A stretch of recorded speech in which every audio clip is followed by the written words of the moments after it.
Iain Lee, BBC Three Counties Radio. It's 3 minutes past 6. It's Tuesday, the 11th of September, and out of the corner of my eye I can see the papers have just arrived, so I'll look through those in a bit. Britain is officially the best country in the world at sports, apart from cricket and tennis. After 76 years, Britain finally has another male Grand Slam champion. We'll talk about Andy Murray's success in a bit. Is there any hope for deprived areas in the three counties? And we talked about it yesterday, and last night it was on. Did you watch Citizen Khan? It's the BBC sitcom that looks at a Muslim family. It's caused controversy. Well, today we'll be asking, is it ever acceptable to laugh at religion? BBC Three Counties Radio. I did watch Citizen Khan. I watched episode 1 last night and episode 3 this morning. I tell you what, it's never very good watching a comedy programme at 4 o'clock in the morning. It struggles. I'll be honest, it made me chuckle a couple of times. I didn't think it was very funny. I thought it was a little bit of a stinker. There were a couple of chuckles in it. I thought it was a little bit of a stinker. But we will be asking... We've got some people coming in today, a couple of Muslim gentlemen, one of whom thinks it's fine to have comedies that involve Islam, and one who thinks, actually, you know what, it's a no-no, and programmes like that are debasing the religion. And I want to open that up into... so it's not just talking about Islam. Is it ever acceptable to laugh at religion? Whatever faith you are of, or maybe you are of none, do you get offended when you see comedies or jokes about various religions? You can give us a call on that now if you want. 08459 455 555, or you can text 81333, starting your text 3CR. But before that, after 76 years, Britain has a male Grand Slam champion. The last person to do it was T-shirt designer Fred Perry. Can you believe that? It was a 5-set, 5-hour nail-biter in New York, but Andy Murray finally did it. The 25-year-old, is he only 25? He looks older than me. Has won the first Grand Slam of his career, beating the world number 2 Novak Djokovic in the final of the US Open. We can go to our tennis expert, Gavin Lee. Are you a tennis expert, Gavin? I am now, Ian. Can I ask you, before we go into this properly, can I ask you one question which I'm hoping you can answer? I know nothing about tennis. Yeah. What is a Grand Slam? A Grand Slam is if you win any of the major Opens. Right. So if you win the Australian Open, the Wimbledon, if you win the US Open, they are, the definitive type, the zenith. You have reached your peak in your elite sport. You are the best of the best, and if you can win them all, that's even rarer. But to get one is unspeakable. In fact, 76 years was the last time. So not that many people probably will remember. Everyone talks about Fred Perry. Still, I don't know how many people could actually describe what he looks like. It's the T-shirts, isn't it? That's why his name lives on. Probably is, yeah. But what an incredible achievement. A great moment for British tennis, wasn't it, last night? Really? Yeah. I mean, from the start, it was a really windy day or night, should I say, as well, in New York. 5 hours, 4 hours, 54 minutes. The first 2 sets, Andy stormed through. It was a tiebreak on the first, 7-6 and 7-5. There was a third and fourth sets. He looked like he was absolutely shattered in pain. He lost them both to Djokovic. I mean, Djokovic is the defending champion too. Djokovic took them 6-2, 6-3. It was a last set that all of the celebrities watching in the crowd, from the likes of Sean Connery and Kevin Spacey, all were actually looking pretty stressed. He took the last set 6-2. There were incredible rallies. They both had the movements and the running was extraordinary. I think they both ran the equivalent of a marathon. Some of the sports analysts have said, and some of the past greats who were also watching said this was a match with some of the best tennis ever seen. It was, I think, the grit, the determination that saw Andy Murray through. And he said after, his body was screaming with pain, and you could see that he almost seemed to wince as he lifted the trophy. His arms and legs were that tired, and actually just to see him smile, it's almost an oxymoron, but just see that smile. You can see it seems to have absolutely changed his life last night. Gavin, we've got 20 seconds. Is it good enough for him to win Sports Personality of the Year? I think he's the outside bet now. Yep. You've got Mo Farah, David Weir, Bradley Wiggins. Those are the top 3 contenders for me. It's completely subjective, but if he'd won Wimbledon, I know he got to the final and took Olympic gold, but maybe the dark horse. Gavin, thank you very much. Gavin Lee, who is now officially this show's tennis correspondent. Excuse me. Well, this raises a couple of questions, doesn't it? First of all, you heard me ask Gavin there, is it enough to get him Sports Personality of the Year? I think the term personality is perhaps a little bit generous with Andy Murray. I like the fact that he's a bit grumpy and a bit dour, a bit dour. I like that. We expect everybody to be all like a contestant on the X Factor, screaming and bouncing up and down and hugging Dermot O'Leary. I kind of like the fact that he's a bit dry. But if you heard his press conference from last night when he won, he was cracking jokes. He was being quite funny, just in a very slow, quiet way. Why should he be swinging from chandeliers and lighting cigars with £50 notes? Why should he? You know, good for him that he's being a bit different. So I like that. But is he going to be Sports Personality of the Year? Probably not. So it raises a question there, doesn't it? Who is going to be Sports Personality of the Year? I'm not quite sure when it is. Is it September, October? Sometime they do that? It's impossible to choose this year, isn't it? Because you think it'd be, Bradley Wiggins, he won the Tour de France.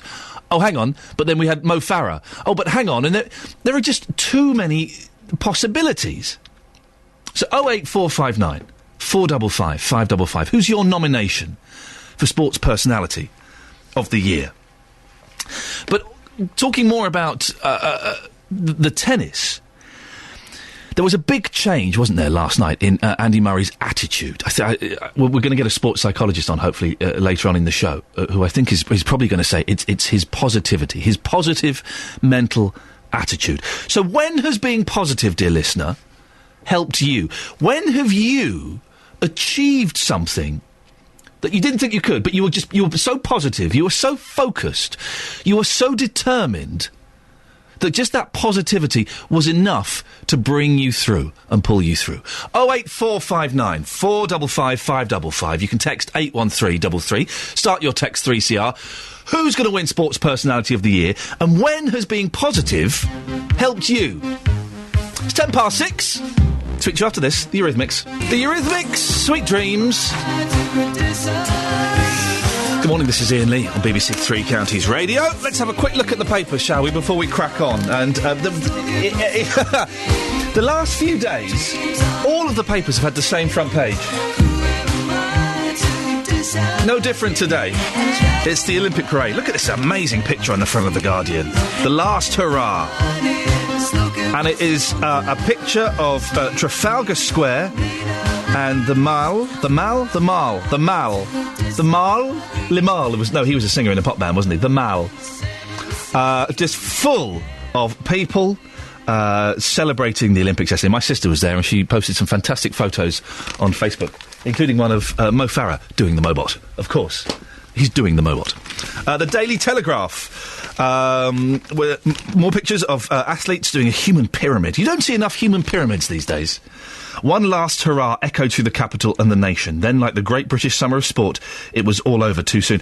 I think that a lot of writers in newspapers are going to be upset the Olympics are finished because it gives them a chance to be very flowery in their prose, doesn't it? The Times... Oh, the Times have got Andy Murray on. They did well. A grand finale. Murray's first slam seals our glorious summer of sport. The Independent, pictures of thousands of people in Trafalgar Square. The Daily Express, simple way to beat diabetes. They've bucked the trend. Experts reveal lifestyle changes that will help save thousands of lives. The Daily Mirror, thanks a million. Just thousands of people there in Trafalgar Square. The Sun, thank you to our Olympic and Paralympic heroes. The Daily Mail, it's the same thing. Thanks a million. Superb. There we go. Well done, everybody, indeed. It's 6:15. It's Tuesday, the 11th September. These are your headlines this morning on BBC Three Counties Radio. Andy Murray has won the US Open, becoming the first British man to win a Grand Slam singles tennis title in 76 years. A meeting will be held tonight to discuss Love Luton Festival's financial shortfall of almost £400,000. More on this later in the show.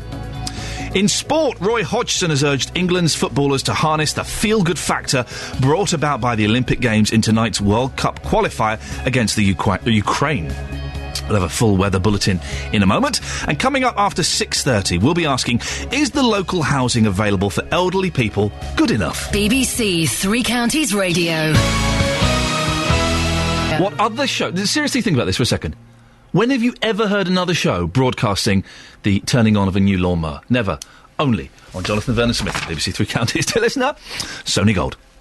Now, yesterday we asked you to watch Citizen Khan, BBC sitcom based on a Muslim family. It was on last night. I watched a couple of episodes yesterday. I watched the first episode, and this morning I watched about 20 minutes of last night's episode. I chuckled a couple of times. It was a little bit of a stinker, if I'm completely honest. But I was surprised. We were saying in the office, it looked very 1990s. It's basically Keeping Up Appearances, isn't it, with a Pakistani family? The script could be for Keeping Up Appearances. But, more importantly, when it comes to breaking stereotypes of the Muslim faith, do programmes like Citizen Khan promote a positive image of Muslims? Have a listen to this. All right, keep your head on. Hello, Dave. She's gone, Mr. Khan. What? Nanny John, I've lost her. What do you mean you've lost her? How can you lose an 80-year-old Pakistani woman? I got confused. There are too many of them. Careful, Dave. That sounds a bit racist. I just meant they all look the same. That's better. See, now, that bit actually was quite amusing. Later on, we'll be hearing from a Muslim man from Milton Keynes. He says scenes like that are very offensive to Muslims and a complete mockery to the religion. So today I'm asking, is it ever acceptable to laugh at religion? 08459 455 555. You can text 81333. Start your text 3CR. We've got Marion in Stevenage is calling. Good morning, Marion. Good morning. Thank you for getting in touch. Oh, that's a very husky voice you've got early there. in the morning for me. It's too early in the morning for me, I tell you. Is it ever acceptable to laugh at religion, Marion? Well, we've been doing it for donkey's years. I mean, you've got Father Ted, the Vicar of Dibley, all Gas and Gators. The Vicar of Dibley's a comedy, is it? I never realised. Oh, yeah, Thank exactly. you. And let me just say, and now this, it's very simple. If the actors thought it was wrong, they wouldn't be doing it. I remember when Father Ted came out, there was some controversy about that from the Catholic faith. Yeah. But I mean to say, if people can't laugh at themselves, who can they laugh at? They've got to learn to relax and be a bit more. I'm going to say, if you can't laugh at yourself and if you can't think, they take it too seriously. So but some people, listen, I don't know if you're of a particular faith or leaning, Marion, but some people do take their faith very seriously, and they do get very upset if it looks like they're being mocked in any way. Should they just lighten up a bit? Yes. Everybody should lighten up, because that's. I mean, I'm not going to say anything drastic, but I mean to say, the Catholics and Protestants one war, somebody else another war. You know, I mean, it's only religious wars more than anything that sticks out, isn't it? Marion, thank you very much for calling at this time in the morning. Go and have a nice cup of tea. That's what I would do. So I bring in my own slightly poncy tea bags. And I had one tea bag in my bag. I was very excited. I got it out to make a cup of tea. It had ripped. So, Marion, go and have yourself a nice cup of tea. 08459 455 555. What do you think? Is she right? Should people just lighten up a bit and have a laugh? If you are of a particular religious faith, whatever it may be, do you get offended by programmes like Citizen Khan, by programmes like Father Ted? I do remember when Father Ted started. I remember watching the first episode and thinking it was the funniest thing I'd seen in a long, long time. But there was a furore about it. People were furious that something so offensive. Well, just look at The Life of Brian as well. The Monty Python film. Now, it's not. If you watch it, it's not actually about Jesus. It's not actually about Christianity. It's about people who follow religions blindly. But the outrage that was caused at the time, that was 30 years ago. Have we moved on at all? Is it ever acceptable to laugh at religion? 08459 455 555. You can text as well, 81333, starting your text 3CR. Good morning, this is Iain Lee, BBC Three Counties Radio. After Take That, we'll be asking, is Britain really broken? Never a phrase I'm quite sure what I know what it means, but never mind. 08459 455 555. Take That, could it be magic? Barry Manilow song, of course. Now, I have a soft spot for Barry Manilow. He gets knocked, but he's good. He's good. He's good. You try writing a pop song like this. Go on, try it. You can't, can you?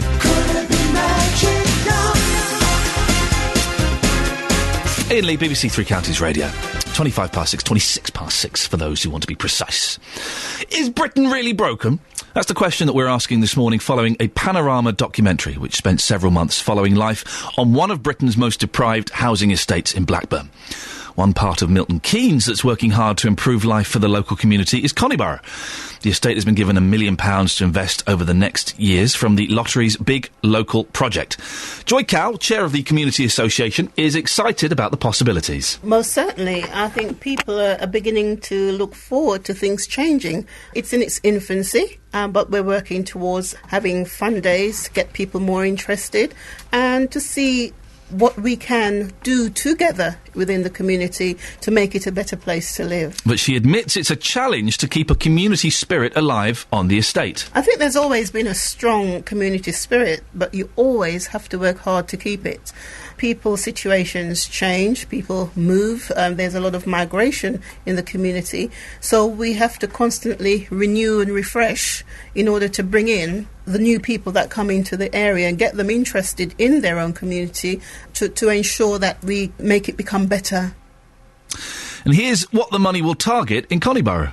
I think there's many skills, talents within every community, but the ability to be able to do something with it is very hard. Everything costs. Communities do need it. I dare say not only our community, but there are several other communities within Milton Keynes and around the country that needs that kind of investment. The thing about the money that comes to Big Local, it really is not for personal gain. It really is for the community. So whatever ideas or whatever skills we bring to it, we have to understand that it is for the benefit of the community. Now, the thing is money always the solution? Because you can throw money at places, and it doesn't necessarily... I'm not speaking about Coniborough in particular here, I'm speaking generally. It doesn't necessarily make places safer. It doesn't necessarily build a community spirit. You kind of think that with some places, they've been designed very badly, and again, not anywhere specific. You think, maybe they should just knock it down and start again. Just knock it down, start again, build it so it looks a bit nicer. There aren't all weird little dark alleyways. It's not all a bit spooky and a bit threatening. 08459 455 555. Where should we knock down? There's a question, isn't it? Don't forget, we're throwing lots of questions at you this morning. I'll give you 2 of them just now, shall I, so you don't get too bogged down. We do need your help. Is it ever okay to laugh at religion? And when has being positive helped you? You can text me 81333, starting your text 3CR. You can tweet at BBC3CR. I'd rather you gave me a phone call, though. 08459 455 555. Time now to get the latest news and sport with Catherine Boyle. Across beds, hearts and bucks, this is Iain Lee on BBC Three Counties Radio. Good morning. Here's what we're talking about. Andy Murray won the US Open, the first British man to win a Grand Slam singles tennis title in 76 years. When he walked out on court, he looked like a winner. So I want to know, when has being positive helped you? And also, Citizen Khan was on last night. Did you see it? We spoke about it yesterday. It was on very late, so maybe you didn't see it. It was on 10:30. It's a BBC sitcom about a Muslim family. Is it ever okay to laugh at religion? Whatever faith you're from. 08459 455 555. You can text 81333, start your text 3CR. Now, why do people do this? They do this for charity, but I'd rather write a fat cheque. People ask me, I've been asked to run the marathon before, and I say, I'll write you a cheque. I would much rather... The effort in writing a cheque is easier than running 26 miles. Well, these people are... well done to them for doing it. Over 100... people abseiled off the side of a 17-storey building in Watford yesterday. I'm such a wimp. I'm not a fan of heights. Well done, but... Richard Harrington, MP, and Mayor Dorothy Thornhill joined in to help raise £50,000 for the Peace Hospice. Well done, you. They're also there to celebrate the Community Housing Trust's 5th birthday. Jenna Benson asked Chief Exec of the Trust, Tina Barnard, how her nerves were holding up. I was okay this morning about 7 o'clock. Now I'm absolutely petrified. Trouble is, it was actually my idea. About a year ago, I said, let's celebrate our 5th birthday. Let's abseil for the high-rise. I was thinking it was going to be other people and not me that was actually going to be doing it. There is a very special reason why people have decided to put themselves over the side of this 17-storey building. And it's all for a very good cause. It is. It's for the Peace Hospice, which is our local charity. We're hoping to raise £50,000. We've already raised over £20,000 online, so we think we'll actually make that target. So really excited about it. And why did you choose this building in particular? We transferred 5 years ago today, and the reason why we transferred from Watford Borough Council was to actually improve our homes. And one of the things we had to do was improve both of these tower blocks, and that cost us £4 million. And actually this is celebrating all the work that my team has actually done over the last 5 years. And it's also the tallest building in Watford. The abseils don't start for another half an hour at least. The marquee is up, the registration is starting to fill up, lots of people arriving, quite shaky people. Including me. But arriving and prepared to abseil. Do you think this is going to be a fitting celebration? Definitely. It's not just the abseil, though. We're actually doing a lot of things out in the community. We're painting the subway, we're doing grounds maintenance, we're painting the shops and some of our garages. We're also doing something at the Sports Legacy Zone, which we've called Watford Wipeout, whereby some of the teams actually do... it's a knockout, but we thought Watford Wipeout sounded a bit more highbrow, really. My name is Joe Dumont. I'm the Communications and Marketing Manager at the Trust.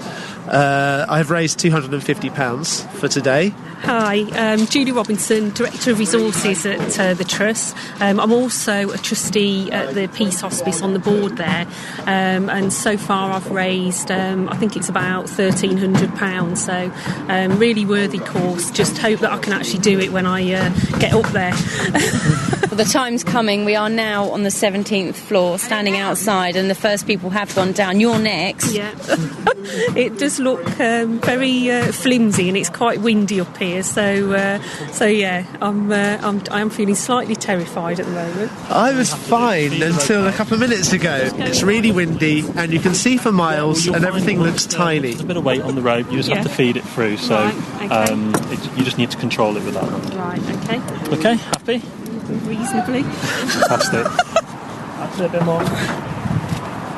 Feet apart, Joe. Joe. To walk down. I'm 171 keep feeding it through. feet up in the air, There you go. and I'm very, very scared, and I'm not daring to look down. God, I feel sick. Honestly, I'm shaking.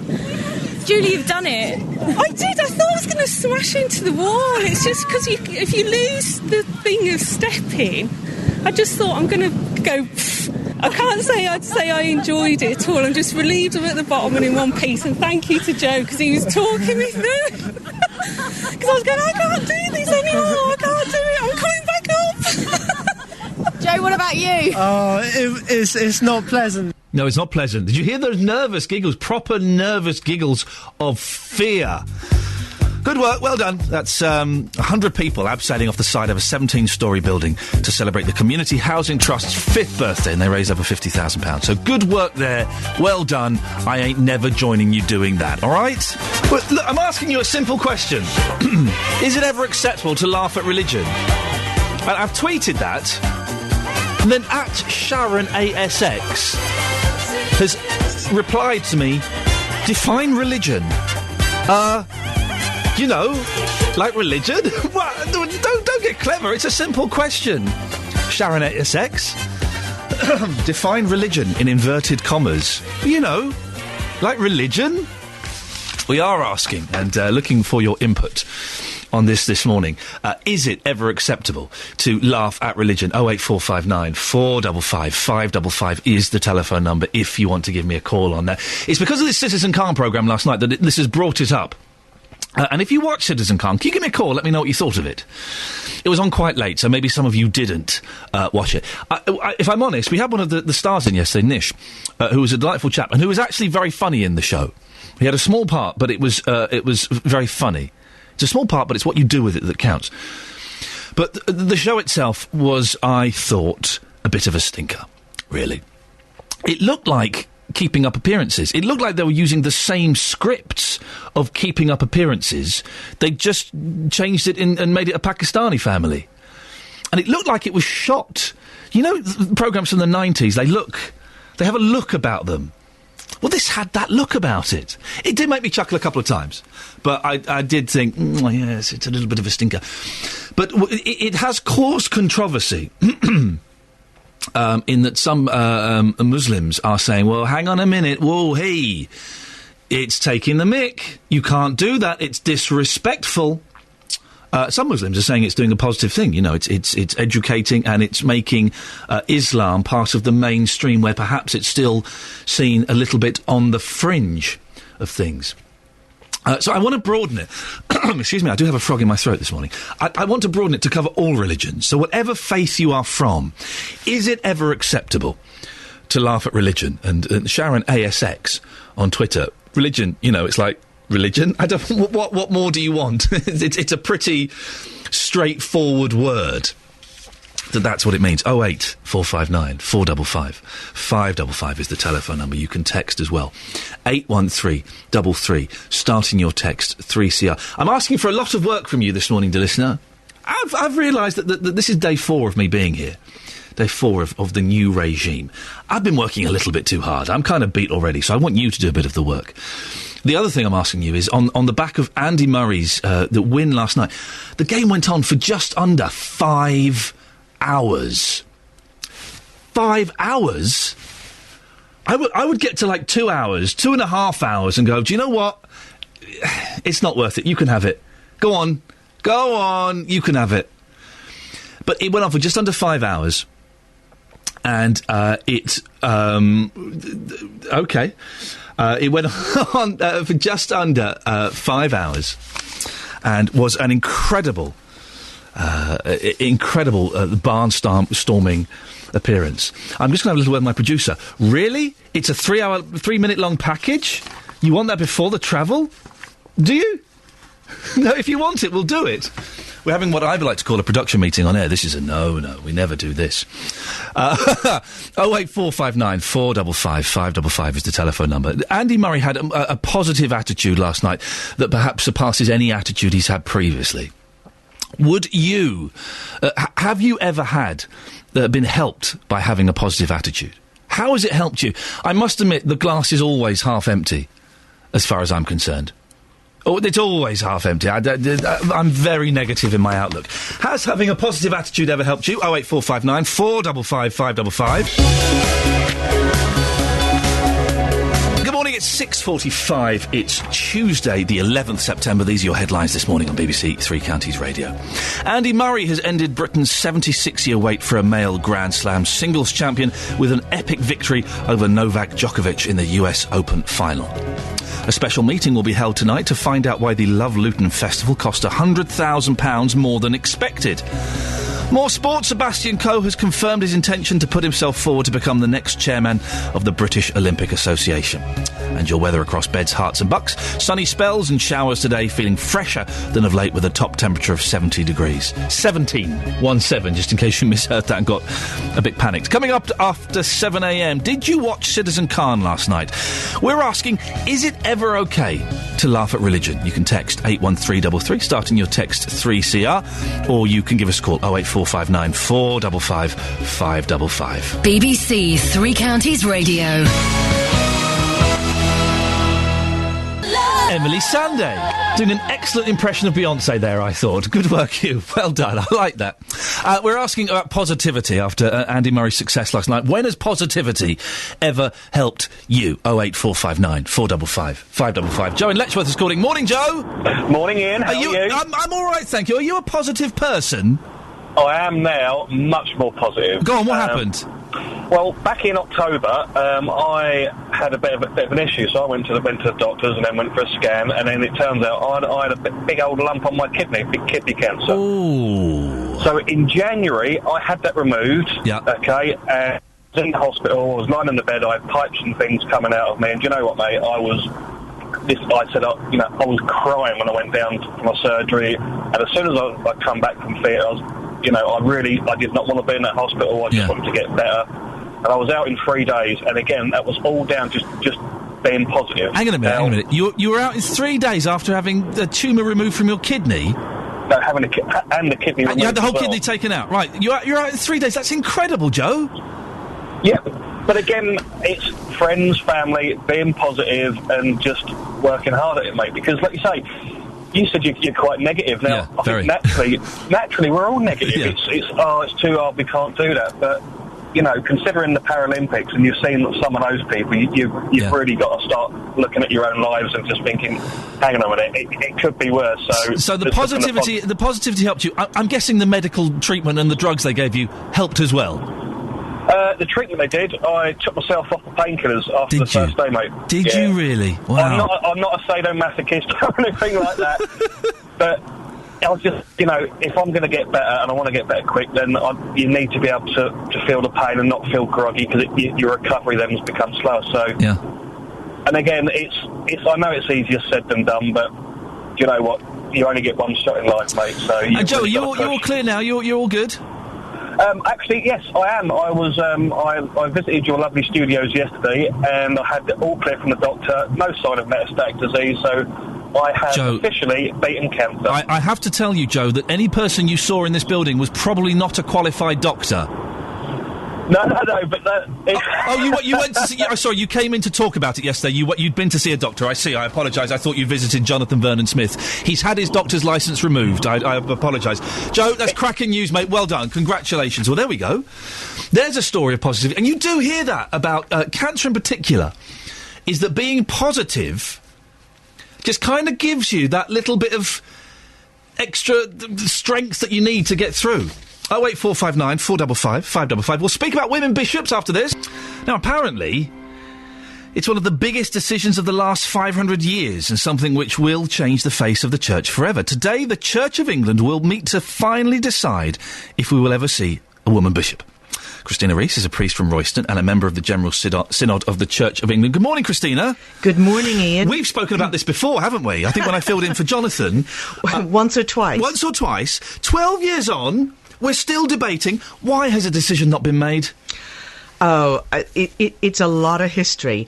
But what I have to say is that today it's the bishops are meeting. Right, OK, all the bishops, yes. It's not the General Synod, the body I sit on. It's the bishops are meeting, and they are considering... Well, let me take you back in time to, as you say, we've been debating this formally in General Synod, which is the Church's parliament, for 12 years. And we had legislation that more or less everyone said this is good legislation. It was put out to the diocese, and all the diocesan synods voted on it, and 42 out of 44 said yep, and passed it. That's pretty good odds, yes. Yeah, and then less than 2 months before the meeting where we were going to have the final vote on it in July, the bishops, when they met in May, said, let's tweak it a bit. Let's throw in this little amendment, which is completely in their, they have the right to do that. This is their get-out clause, isn't it? But what they did is they put in 2 amendments. One is absolutely fine. It just clarifies a little bit of something which seemed to be helpful to some people. That was passed. But when we saw this, those of us on General Synod who are very... pro getting on, we're saying yes to having women as bishops, we said, well, this introduces a concept that Synod has debated several times before, and it carries the implications about something about women that are really unsavoury, and that's not where we are as a church overall. And so we thought, what are we going to do? And so between the end of May and July, we decided, and we found a wonderful standing order that allowed us to ask for the entire debate to be adjourned, go back to the bishops and say, please, guys, because they are all men, that's the whole point of this debate, please think again and please remove this amendment you put in. So yesterday, they met yesterday afternoon, they're debating it today, and on tomorrow morning they're taking the decision of what they're going to bring back to Synod in November. So it just goes on and on. I know. How frustrating is this for you, Christina? So frustrating. I have built a special brick wall in my back garden so I can bang my head against it. Good for you. Listen, the simple question: are we ever going to see a female bishop? Is it going to happen? Yes, because I'm a positive person, Ian. Well done. Good for you. And we are going to see it, of course. It's just whether we'll see it in a year or so, because even if we say yes in November, then it has to go to the Houses of Parliament. They have to vote on it, and of course they're chomping at the bit. So many MPs and peers have said, please send us this legislation and make sure it's good legislation, no discrimination, and then it needs the royal assent, and then it's just a matter of time before there's a vacancy for a bishop and someone has to say, yep, we want her. And there are many, many, many fine women who would make brilliant bishops. I'm sure there are. Well, I don't know why people are against this. Part of it is, I think, just... It doesn't say in the Bible you can't have women bishops, does it? No. Okay, no, there we go. No. I think some people... understanding of women, and this is the most serious thing, think that women cannot be ever in authority over men, which raises all sorts of interesting questions. Yeah, like, are women slightly, we talk about, human beings are made in the image of God, but it seems that if you push, some people think that men are made just that little bit more in the image of God. Well, you come from my spare rib, don't you? Isn't that the story? I think. Yes. Well, alas, some people take that not as the beautiful, descriptive concept of the fact that men and women were meant to be together and working with each other and loving each other.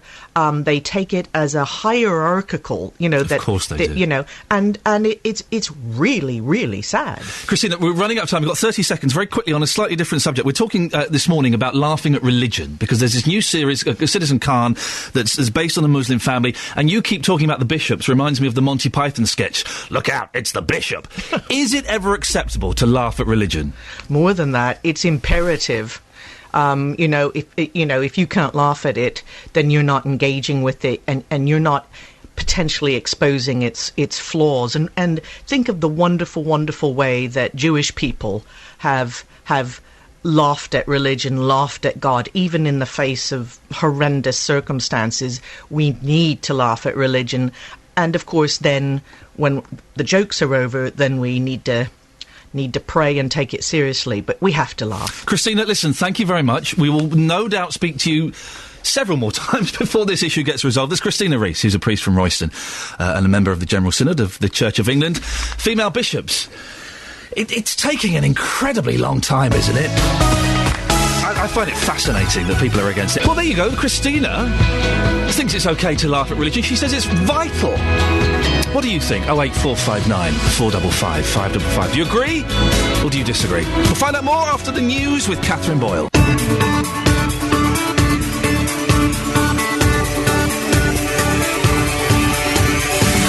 Good morning, this is Iain Lee. It's Tuesday, the 11th September. This is BBC Three Counties Radio. Coming up in the next hour, we're talking about Andy Murray. He won the US Open, the first British man to win a Grand Slam singles tennis title in 76 years. He walked on the court looking like he owned it. We're asking you this morning, when has being positive helped you?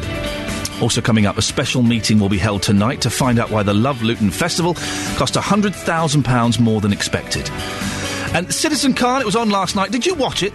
It's a BBC sitcom about a Muslim family. Is it ever OK to laugh at religion? You can text me 81333, start your text 3CR, or you can give me a call 08459 455 555. BBC Three Counties Radio. Well, almost 80 years later, Britain has finally got another male Grand Slam champion. It took 5 hours. A 5-hour-long tennis match. I guess, seriously, at 2 hours, I'd have gone, do you know what? You can have it. I'm going to go and play Xbox. It took 5 hours of nail-biting and stomach-wrenching, but 25-year-old Andy Murray beat the world number 2, Novak Djokovic, in the final of the US Open. Peter Delaney has been a coach at Wolverton Tennis Club for more than 20 years. He's on the line now. Good morning, Peter. Good morning. Andy Murray finally wins a Grand Slam. How big an achievement is this? Absolutely massive. It's a world championship in its own right, really. you know, as a tennis player, you strive to do this, and it's the ultimate, really. So, it's fantastic, absolutely fantastic. The thing is, because a lot of people are saying, well, he's around at the wrong time. He's a brilliant tennis player, but there are some of the greatest tennis players of all time. How did he do it, do you think? Well, perseverance, really. And he had to obviously change his game plan. He got a new coach in Ivan Lendl, and obviously between them, they put a plan together that won him the championship. And, of course, not forgetting Olympic gold. So, obviously, whatever he did worked. Can you, as a tennis coach and professional, can you see his tennis has actually changed since he's got Lendl on board? He's changed it depending on the opponent, I think, rather than changed his whole game. So he's perhaps got better at reading who he's playing and what he needs to do. I would say so, yeah, definitely. Do you see Andy Murray going on to win several more Grand Slams? You say he won Olympic gold. He's won this. Is he unstoppable now? I wouldn't say unstoppable, because as you just said earlier about the champions that are there anyway, but certainly I would think he's going to win at least one more. We all hope so, as long as we don't put the burden that he must win Wimbledon. You know, as much as we'd like him to win Wimbledon, at the end of the day, he's still an Open champion, which is, there's not many people can put their name to that's for sure. Yeah, well, exactly. It's one of those. I remember when Bradley Wiggins was getting knocked in the Olympics a bit because they didn't win their first race. He should have just said, "Yeah, but I won the Tour de France." Exactly. Beat that. Yes, exactly. Yeah. Lendl had kind of a similar history, didn't he? It took him a while to win a Grand Slam, didn't it? It did. I think it was it 4 or 5 attempts before he actually won his first one? Yeah. So I mean, 25. He's still got plenty of time in him to win more than one. That's for sure. But as I say, let's not burden him too much with we must win Wimbledon next. That's obvious. Nothing's obvious in any sport really. I've got no idea. What kind of is the sort of retirement age for a male tennis star? Well, I would say it depends on their style of play. I mean, if you take someone like Federer, he's in his 30s at the moment, and I would think he's probably got another couple of years. So 30 nowadays, they look after themselves incredibly well. He's got a team of physiotherapists, medical specialists. I would say he's 30, so he's got another 5 years at least, I would imagine. And what do you think this is going to do for British tennis? Are we going to see more youngsters coming through enthused and inspired by Andy Murray? I would hope so. I think he's just for tennis. He's the man that's going to inspire, obviously. But if you look at the summer we've had, I think sport in general is going to be inspired by what's gone on, really. And hopefully for us, Andy Murray's our tennis man, and he does inspire some kids to come through. Peter, thank you very much. Peter Tullaney is a coach at Wolverton Tennis Club, been there for over 20 years. 08459 455 555. Now, we asked you yesterday as your homework, dear listener, to watch Citizen Khan last night. Did you watch it? Yeah, it's a little bit of a stinker. It has its moments.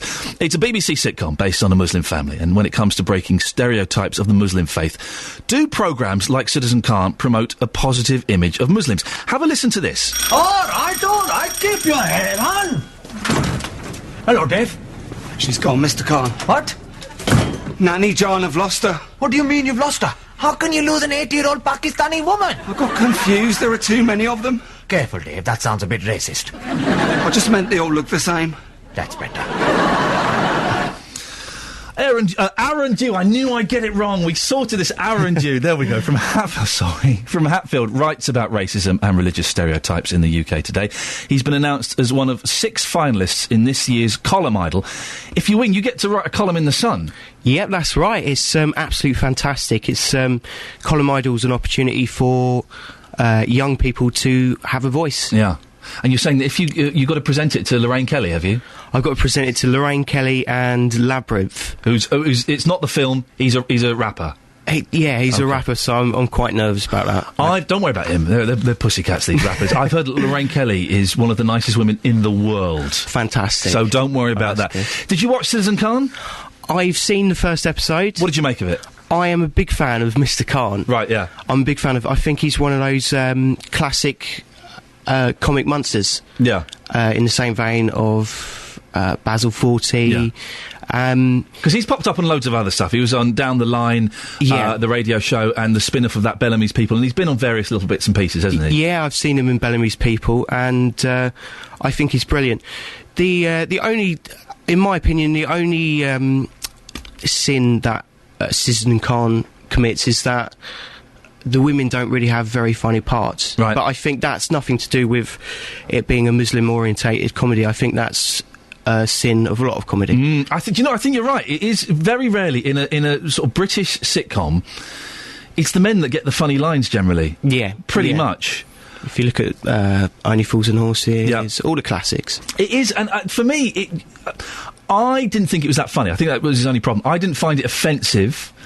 I didn't, and trying to watch it, obviously I'm not a Muslim, but trying to watch it, I struggled to see why people would be offended by it, because it was doing the same thing that a lot of old sitcoms did about Christianity when I was growing up in the 70s and 80s. It was just kind of poking fun at the figures of authority, I think. Yeah. And also, I found it... I learned something. I didn't know there were 5 pillars that Islam is based on, and they mentioned that a couple of times, so I learned something from it. Now, the column that you want to write about is about Islamophobia. Yeah, that's right, yeah. You've got experience of it, have you? Yeah, well, I should say that you're not the typical looking, if there is such a thing, Muslim. I'm actually an atheist myself. You're an atheist, right? My dad converted to Islam. Okay, right. So you're white. Your dad's white, I'm assuming. Why and when did he convert? He converted when I was about 13, so it's about nearly 10 years ago now. Right. And he converted because he discovered Islam because he met who was my stepmom now. Yeah. And he learnt about it and became a Muslim back then. What did you think when he said he was converting? At first it was a bit of a shock because before that I didn't know any Muslims. Yeah. Islam didn't really touch my life at all. And then all of a sudden there was a Muslim in my life and my dad converted to Islam. Yeah. So it was a bit of a shock, but it was very good. I think it was, on the whole, an eye-opener, and I've managed to learn about a whole religion that I would have never have learnt about. So how have you experienced Islamophobia?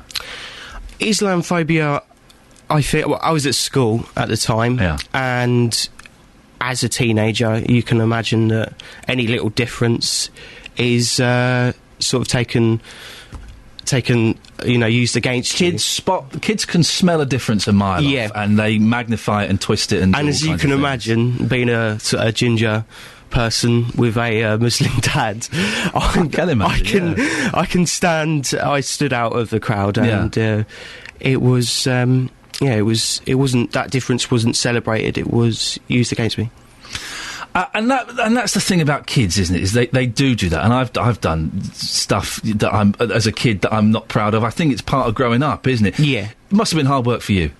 Yeah, it was very hard, but I think on the whole it's more of a positive experience having that connection to real Muslims. When do you find out if you've won this competition? How does this progress? So, very soon I have to present my column in front of Labyrinth. Yeah, and it's not his real name. He wasn't born Labyrinth, was he? I don't know. You'd be strange to call your kid Labyrinth. But if I had a kid, I would call him Torok. After the game character. Well done. Yeah. I call my daughter Lara. Lara. Yeah, but that's by the by. So you've got to present that, and then what happens? They're the judges, are they? Yeah, they're the judges, and also Dominic. I can't remember his surname, but he's the editor of The Sun. Oh right, Dominic Mohan. Yes. Yes. Yeah. And then soon after that, I'll find out, and if I'm lucky enough, I'll get my... Well, good luck. Oh, thank you. Today, we should mention this, it's the 11th anniversary of 9/11, which is incredible to think that was 11 years ago. You would just have been a baby when that was... Yeah, I remember. I was in primary school back then, and... Incredible times. Yeah. Do you think it's changed the Western world's relationship with Muslims? I think... There's a lot of ignorance and misunderstanding of Islam, and when people don't understand something like that, I think people like to put a face on Islam. Yeah. And unfortunately, because of the petrifying images that we've seen of terrorist attacks, I think the face that people have put on is the face of terrorism. And I think a group or a religion doesn't have one face. I mean... Very recently in the Olympics, Mo Farah, who's a Muslim, he's won 2 golds and is a complete and utterly different face. And you're absolutely right that people think, oh, hey, These people, all of Islam is bad. Listen, Aaron, I wish you the best of luck with it. Let us know how you get on. Thank you. If you'll win, I'm sure you'll win. By the way, Labyrinth is actually called Timothy Mackenzie. Oh. You can see why he changed his name. Yeah. Aaron, lovely to meet us. Aaron Dew there, who's down to the final 6 in this year's Column Idol. And if he wins, he gets the chance to write a column for The Sun. It sounds pretty good. It's 7:15. It's Tuesday, the 11th of September. This is Iain Lee, and these are your headlines on BBC Three Counties Radio. Andy Murray has made tennis history by winning the US Open, his first Grand Slam title. A finance meeting will be held tonight to examine why the Love Luton Festival cost £100,000 more than expected. In other sport, Roy Hodgson will make only one change for tonight's World Cup qualifier against the Ukraine, with either Gary Cahill or Phil Jagielka replacing an injured John Terry. We'll have a full weather bulletin in a moment. And coming up after 7:30... a Panorama documentary tonight looks at some of the daily problems faced by families in one area of Blackburn. But is it a true reflection of broken Britain around the country? And is that a reflection of life here in the Three Counties? And we're also asking, is it ever acceptable to laugh at religion? 08459 455 555. You can text 81333. Start your text 3CR. We'll talk to you after this. BBC Three Counties Radio. We're talking about women bishops as well. It's going on and on. Will it ever happen? We've had an anonymous text. Why change something that's been good for hundreds of years? Just leave it as it is. Making a woman bishop will just complicate things. What? How will it complicate things? What? Why? Why in any way is that going to complicate things? And Phil says, look, Phil agrees with me. Whenever anyone says the word bishop, I can't help but think of the crime-fighting clergyman on Monty Python known as the Bishop. I know, it popped into my head the whole time. David is in Bedford. Good morning, David. Good morning, Ian. What's your take on women bishops? Basically, I actually come from a traditionalist sector of the Church of England. It's kind of a sub-denomination, if you like. Right. It's actually called Forward in Faith. And basically, the parochial church council of any church can agree on whether they would like a woman priest or whether they wouldn't like a woman priest. Yes. It's not actually a question of sexism or gender. Right. It's actually a question of It's actually an issue of questioning what's in the Bible. Because supposedly Jesus was a man, and the priest plays the role of Jesus when he's giving out the communion wafer. Okay, now the Church of England... Do you think Jesus was a sexist? I don't think he was a sexist. However, he did choose his disciples to be men, and I can't answer you as to why that is, but one day maybe we'll find out. However, he was a man, and the idea is that a priest plays the role of a man. Now, if the Church of England allow women bishops, okay, a parish that has chosen to only have a male priest, they may well find themselves having a male priest who has been ordained by a woman. So the issue is that you will not be able to trace back the genuineness of the priest that has Are been you saying ordained. that a priest that's been ordained by a female bishop is not genuine? I'm saying that I believe that a female bishop wouldn't have the authority in the religious grounds to ordain a man, and I would therefore question whether he is a genuine priest. David, what's your relationship to the church? Do you work in the church? I don't work in the church. I am a church goer. I attend church every week.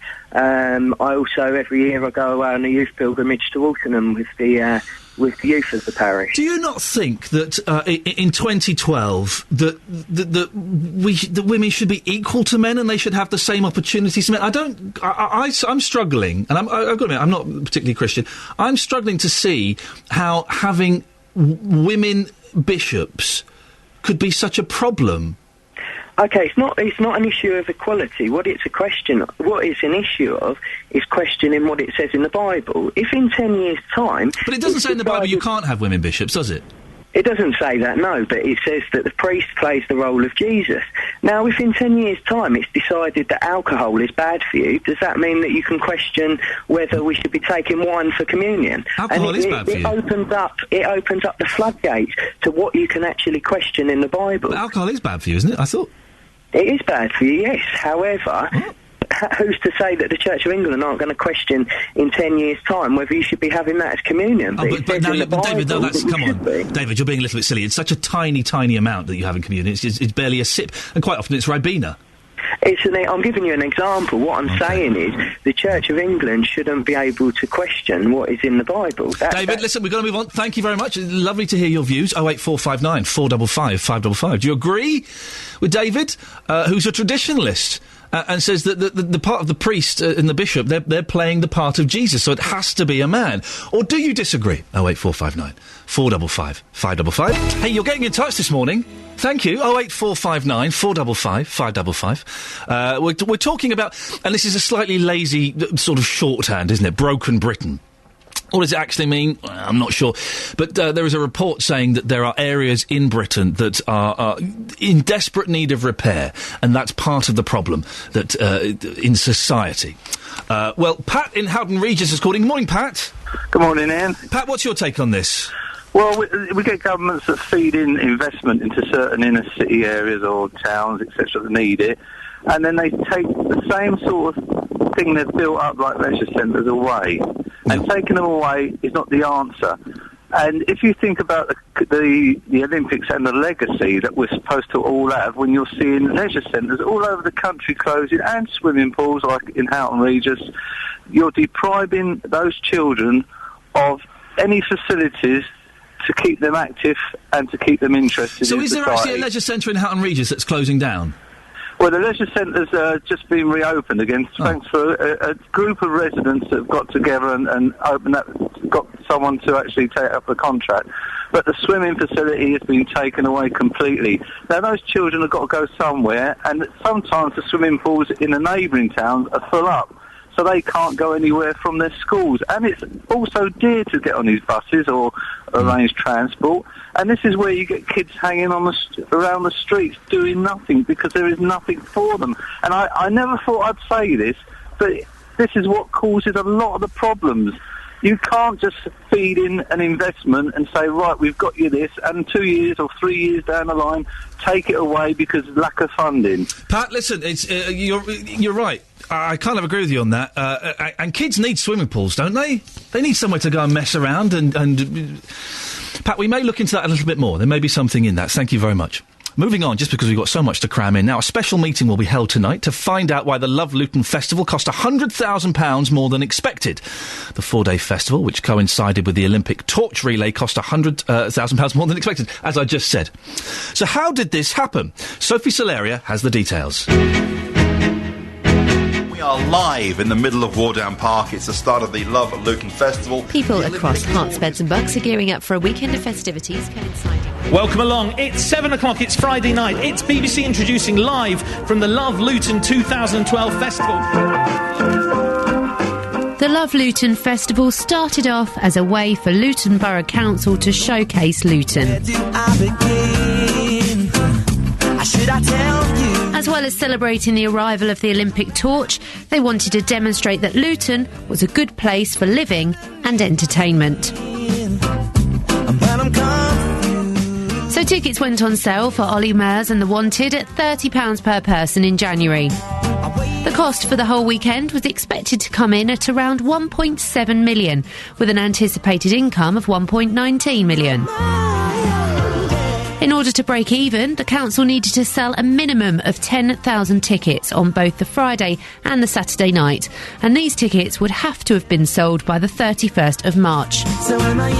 However, this wasn't meant to be. BBC Three Counties Radio were aware that by this date only a fifth of its figure had been sold, and although Luton Borough Council repeatedly said they couldn't reveal how many tickets had been sold for contractual reasons, by June it became clear that sales were going badly. 15 quid. I think might be struggling to get the people to go and see them. Because I did read somewhere the music will be for everyone's tastes, but it's not though, is it really? £15 still quite a lot of money, and probably if I stand outside Pope's Meadow I'll hear him anyway. And if you know, how do you get up from an all-time low? On the 13th of June, organisers of the Love Luton 2012 Festival announced they were reducing ticket prices to just £15 each. The decision was made following a drop in ticket sales, combined with feedback from local people indicating that ticket prices were just too high. Trevor Holden, the Chief Executive of Luton Borough Council, spoke to Gareth Lloyd on BBC Three Counties Radio the day the announcement was made. Can we presume from what you're having to do with the cut in ticket price that you haven't got anywhere near the 10,000? Yeah, what I'm not going to do is kind of speculate over ticket sales. What I'm going to say is we've taken a bold step, and it is a bold step. These tickets are going to race out the door at £15. By the time July came, Luton Borough Council announced it had sold over 5,500 tickets, but under 2,500 were at the full price of £30. Then last week, Luton Borough Council announced a loss of nearly £400,000 of taxpayers' money. Chief Executive of Luton Borough Council, Trevor Holden, spoke again to BBC Three Counties, this time to Roberto on Drive. So, Trevor, it's even worse than you expected. Yeah, it is. The taxpayers of Luton have been lumbered with this one, and the question is going to be, are you going to resign over this? No, I'm not going to resign over this. And actually, you have to ask, how much were you complicit in that? Because all the way through, you kind of said, this isn't going to work, this isn't going to work, this isn't going to work. So it's my fault? You know, there's no getting away from the fact this has resulted in a loss. I can't even find a place to start. So whose fault was it? The weather? Lewis Hamilton's? Roberto's? A council meeting will be held at Luton Borough Council tonight at 6pm. Roberto should resign. Oh, my microphone was on. No, I'm joking. I heard that bit on Roberto. It was incredible. Someone's got to take responsibility for it, haven't they? Someone has to take the rap. No one has put their hands up and said, it was me, sorry, I messed up. Well, later in the programme, we'll be speaking to Martin Pantling, Lib Dem councillor in Luton. Martin will be at tonight's full council meeting, ready to see what the council has to say about the situation. Across beds, hearts and bucks, this is Iain Lee on BBC Three Counties Radio. Just arguing with my production team as to whether The Vicar of Dibley was actually funny or not. A busy show this morning. It's 7:32. We're talking about... I nearly read completely the wrong thing out. We're talking about Andy Murray, who won the US Open last night. The first British man to win a Grand Slam in 76 years. He walks out on court looking like a winner. And I want to know this morning, when has being positive helped you? It's that mindset, isn't it? I'm kind of very negative, and maybe I need to be a bit more positive. So there's two things there. When has being positive helped you? And any tips for me to be a bit more positive? 08459 455 555. We're also asking Citizen Khan. I don't know if you watched it last night. It's a BBC sitcom about a Muslim family. I want to know, is it ever okay to laugh at religion? That's why we were talking about The Vicar of Dibley, because it's a similar kind of thing. Is it ever okay? 08459 455 555. Maybe you're from a strong religious background and you just find any slightly tongue-in-cheek reference to your faith just sits uncomfortably with you. You think people are having a cheeky laugh at it. Dave has texted in 81333, starting his text 3CR. Was Citizen Khan a comedy? It was the biggest load of rubbish I've ever seen in years. Vince says, of course it's okay. It's acceptable to laugh at anything that is a choice, including religion. Laughing at stuff that's not a choice is harder to feel comfortable with.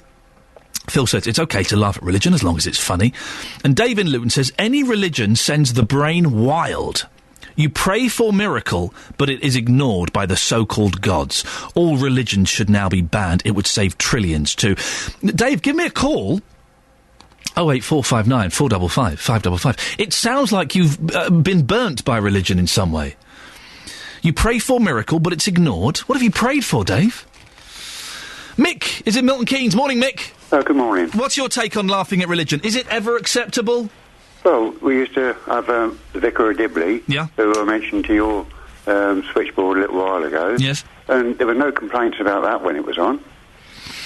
And I used to work with Muslim people, and they laughed and joked about it. I've never heard any of them complain. So, do you think maybe, though, it's perhaps more that in this country we are used to laughing at aspects of Christianity? Yeah. So are you saying, I just want to get clear, are you saying, Mick, that perhaps the Muslims that are complaining about this Citizen Khan programme just need... I should think there's just a few of them. Yeah. you know, it's like when the Vicar of Dibley was on. Yeah. No one complained about that at all, yet people laughed about it, and we really enjoyed it. Well, not everyone laughed about it, Mick. I certainly didn't. You Mick, didn't? Oh. No, I didn't find it particularly funny, but it's a gentle little throwaway thing. Mick, listen, thank you for that. We've got a chap coming on later on who found Citizen Khan very offensive against his religion and thinks things like that shouldn't be allowed at all. Now, moving on. Are children of parents who drink too much more at risk than those who abuse drugs? According to one report, they are, and they want the government to do more to protect them.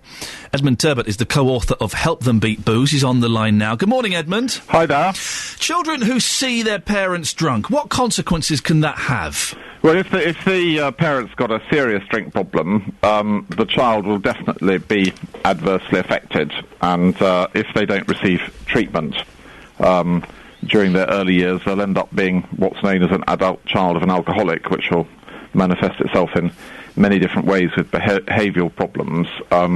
They tend to not to know the difference between what is normal and what isn't normal, and they have difficulty with finishing projects, etc. And it becomes more difficult to get help when they get older. I mean, there are sources of help around that they can go to, but they're more plentiful, and it's easier to address the problem when they're younger. So it would be impossible for it not to have an adverse effect on the child, and they're going to be psychologically very damaged. Edmund, what are we talking about? Are we talking about those people that have 2 bottles of whiskey a day? Are we talking about those that come home and crack open 3 tins of beer? What I think we're talking, in that respect, we're talking about people with serious drink problems, with a physical dependency, so that's not 3 cans of beer a day. But I mean, it's a fact that if you have, you know, a parent or 2 parents who suffer from serious alcoholism, you're far more likely to develop that yourself. And interestingly enough, you're far more likely to marry somebody who suffers from that without realising it. And you could do it. You could actually have several partners like that. It's a sort of it's just a recurring. Isn't that interesting? It is a recurring life theme. But I mean, generally, the idea that, you know, parents who just drink heavily, who haven't got to that stage yet in front of children, that is another big issue, because there's a right and a wrong way of doing it, and experts do disagree on this. There's a lot to be said for sort of demystifying alcohol by giving a child a sip of a watered down glass of wine when they're younger. But I mean, if you do come home and get drunk in front of them, that's not going to be setting a good example. And you know, parents, a lot of parents, they put every last penny into moving into a house in the right school catchment area with the idea of trying to give their child a decent start in life, and yet they're causing them far more damage than if they were going to a bad school by the example they set at home. Isn't it interesting you mentioned demystifying alcohol by perhaps giving watered-down booze to the kids? Because my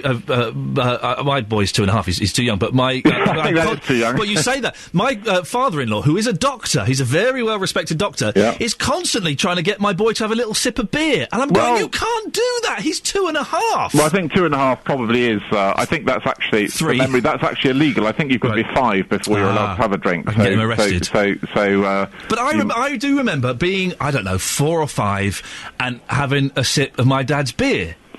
Is that helpful at all? Well, I personally wouldn't be offering to people who are 4 and 5, but I think that somebody who's 14, I certainly think that's probably, you know, because if it's something that sort of they feel they've got to try behind your back, then they're far more likely to abuse it, aren't they, if it's just something that's accepted. But I mean, experts do disagree on this. But there's definitely, that's one way of doing it. And then it's also important to, another thing parents get wrong is they don't communicate with their children enough, ask them about their drinking habits. If they're, you know, in their teens and they're heavily drinking, they need to talk to them more, but also set the right example themselves. And it's quite right that the government should be, which there was a report out today, you know, saying that they should be taking more action, interfering more in households where parents have drink problems, because, I mean, they've been told by their own advisors that alcohol can be more harmful than Class A drugs like LSD and ecstasy. And the point is, if they take an interest in these households where the alcoholism is occurring, they can actually get the children to seek help at a younger age, which is going to solve an awful lot of problems later on. You mentioned drugs there. The part of the problem I would imagine is, and we did a phone-in a couple of days ago about alcohol, is that alcohol is perceived as being more socially acceptable than drugs, isn't it? It's just a drink. I haven't got a problem. I'm just having a... That's just right, need to because relax. everybody does it, and they do it on telly, and nobody can perceive of a way of having a good time without getting wrecked, or few people anyway. So that is the problem, is that it's... See, in the 1960s, this didn't happen. When people went out to meet their mates, they tended to go to a sort of a coffee bar and have a cup of coffee. Then, when in the 1970s onwards, alcohol started becoming so cheap, because they never put the taxes up, that it started becoming, fashionable to get drunk, etc. Now it's just become sort of ingrained in our society as that's what you do. What can be done for the parents, the people that have got these problems that could be influencing their children? What can be done to help them? Well, the government is being very short-sighted, because there are new medications around, which I've tried to put, interest people in Parliament about this, etc., and we just get fobbed off all the time. They work in other countries. They need to be, we need to have some clinical trials to get them fully licensed over here, but they can provide as near as, for a lot of people, approaching what I would call a magical cure, which everybody's looking for, whereby basically they can actually allow people to go back to drinking in moderation, even if they've had a physical addiction, by just merely taking pills. Really? Yeah, and I'm not talking about the traditional ones that make you throw up. But Edmund, if someone, I've got friends who are alcoholics or have been. If people want to drink, they will drink. Surely you need to change the mindset, don't because you? some people drink. That's absolutely not true. Some people drink for different reasons, etc. A lot of people drink because they suffer from chronic anxiety. And if they do that, if they take a drug called baclofen, which isn't actually licensed in the UK for alcohol abuse, but it can be prescribed by your GP on a named basis if you want to help them. If you go to your GP, this is all detailed in Help Them Beat the Booze, so we've got a section on newer methods. If you go to your GP, and it's got to be done with medical advice, I must stress that. Yes. Do not try this on your own, but if you go to your GP and you suffer from chronic anxiety, and indeed in other situations, baclofen it creates a sense of well-being, so that you just don't want to go back to drinking. Some people just give up altogether, others go back to drinking in moderation. There's another one called naltrexone, which is can basically... You just take it an hour before you drink, and you just stop wanting to drink to excess. Now, a lot of people don't want to always end up drunk at the end of the evening, but that's what happens. They want to go out and have a good time. If you're I'm just interrupting, just 'cause we're running out of time, and I find this absolutely fascinating. Yeah. So I've got friends who are affected by this. If you are a chronic alcoholic, I have friends who have lost everything through alcoholism. They've lost their career, they've lost their family, and they say to me, I want to stop, but I can't. Well, tell them to get a copy of Help Them Beat the Booze. Read the chapter. Read the But chapter. those pills aren't going to help them, are they? Pardon? Those pills won't help them. They are. The new methods can stop somebody who has tried everything and failed. They've tried going to. I've seen people go to the Priory and relapse, etc. And then they've completely changed their lives by taking these new methods. The GP does have it within their power to prescribe them. Right, take along a copy of the book with the section to the GP, discuss it with them, and they have the power to do it. And these things in other countries like France, America, and Finland are mainstream forms of medication. It's just that the government here hasn't got its act together, hasn't got round to giving them the necessary clinical trials. These do work. They have incredible success rates. And they are the silver bullet that people are looking for. Edmund, we have to move on, 'cause we're out of time. I find that fascinating. I could talk to you for ages about that. Edmund Tebbett there, author of Help Them Beat the Booze. Well, we have a difference of opinion there. Edmund claims that there is a silver bullet in the shape of these pills that could... help alcoholism. I'm slightly... I have got friends who are alcoholics and who have lost everything, and they want to stop drinking, but they are unable to. They have been unable to until they have gone to groups. I've got a friend who went to the Priory. I've got friends that are in AA, and it's changing the mindset in those cases. I don't know. Edmund, lovely to talk to you. Thank you very much. Good morning, it's 7:46. It's Tuesday, the 11th September. These are your headlines this morning on BBC Three Counties Radio. Andy Murray has made tennis history by winning the US Open, his first Grand Slam title. Luton Borough Council will meet to examine why the Love Luton Festival cost £100,000 more than expected. And in sport, well, sort of sport, Stopford's Olympic champion Victoria Pendleton's revealed she's swapping wheels for waltzes by taking part in this year's Strictly Come Dancing. Your weather across Beds, Herts and Bucks. Sunny spells and showers today, feeling fresher than of late with a top temperature of 17 degrees. And coming up after 8, we'll talk more about the BBC One comedy Citizen Khan, which has received mixed reviews from people who claim it's offensive and mocks the Muslim faith. We'll be discussing it with Mustafa Zaman from Milton Keynes, who's part of the UK Sri Lankan Muslim Forum, and Zafar Khan from the Luton Council of Faith. BBC Three Counties Radio. Jonathan Vernon Smith, weekday mornings from 9 on BBC Three Counties Radio. You got to love a bit of JVS, isn't it? You can have that, Jonathan and his team, if they're up there listening. You can have that as your slogan. I'll give that to you as a gift. Talking about Citizen Khan, the programme last night, which no one has called in or no one has got in touch, although I've spoken to, and said, you know what, yeah, it was really funny. I think the BBC may have a stinker on their hands. But it's a sitcom about a Muslim family. And today I'm asking, is it ever okay to laugh at religion? Well, we sent our reporter, Jenna Benson, out into the three counties to see what you think. Yes, I think it is acceptable, yeah. You know, as long as it's kind of light-hearted. Anyone can take offence over anything, really. It just depends how it's come across. Yeah, I think so. Why not? Make the world a lot better place, wouldn't it, if everybody smiled? I think it's probably more of a worry that we're not allowed to laugh at religion in this day and age where atheism is probably, is most paramount. It's now unfashionable to be an atheist, and to criticise an atheist is actually more common than if you criticise someone for being, a member of religion or something. If you're taking the mickey out of a religion in a malicious way, then that isn't acceptable, but laughter is essential, so you've got to have some sort of leeway. You have to laugh at something. Death, religion. I laugh at everything I do. Good for you, sir. Good for you. Well, Judy in Luton has got in touch. Good morning, Judy. Good morning. Judy, what's your take on this? Well, I think it's much ado about nothing, really, because the people that are in these shows are actually Muslim people. It's not meant to be offensive. They're mostly about Muslim families, as I mentioned about that film East is East. Yep. And like I said, humility is the ability to laugh at yourself. There's nothing anti-religious about it, not in my opinion anyway. Yeah. I just think they're just making a big deal about it, really. Did you watch Citizen Khan? I watched the first episode, but I kept forgetting to watch the others. Did you enjoy it? Well, no.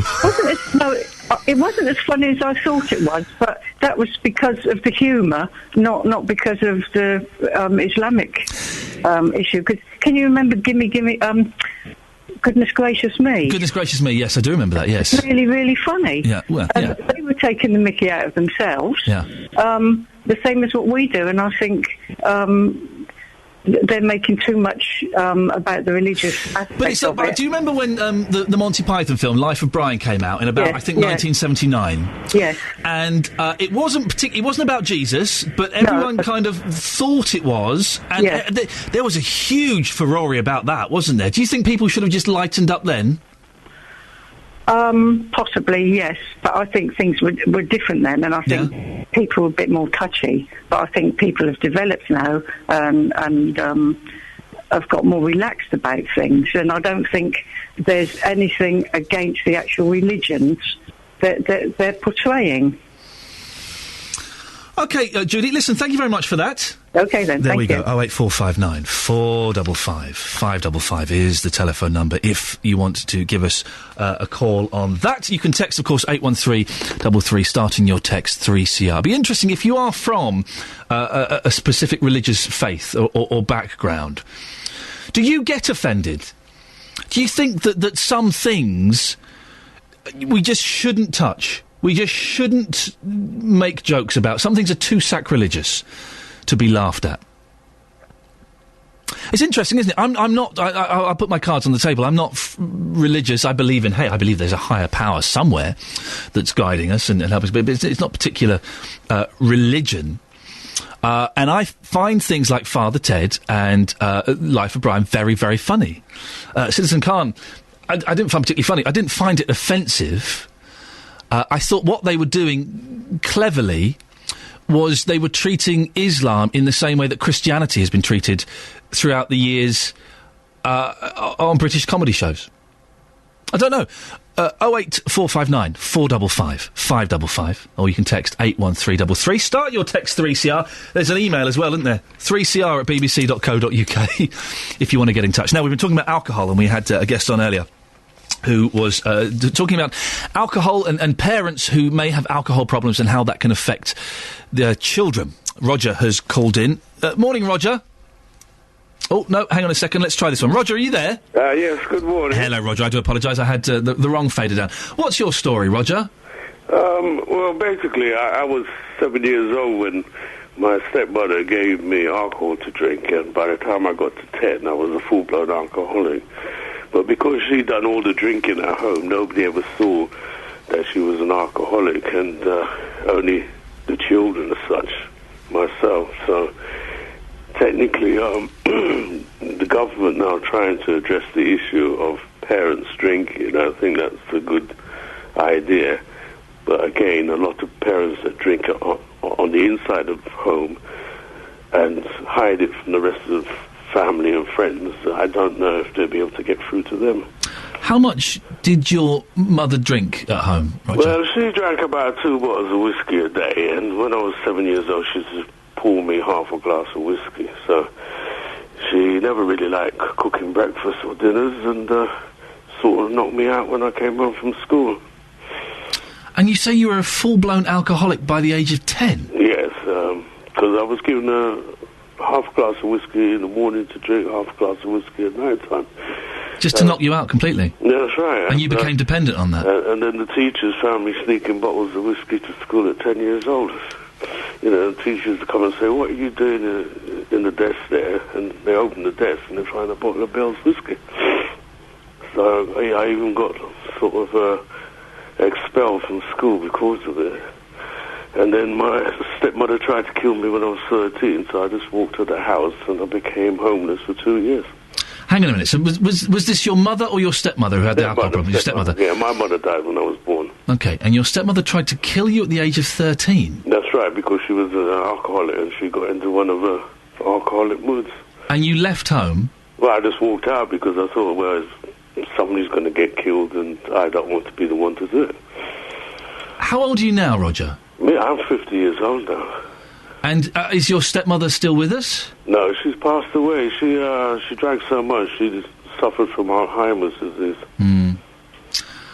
And can I ask, Roger, what's your relationship with alcohol now?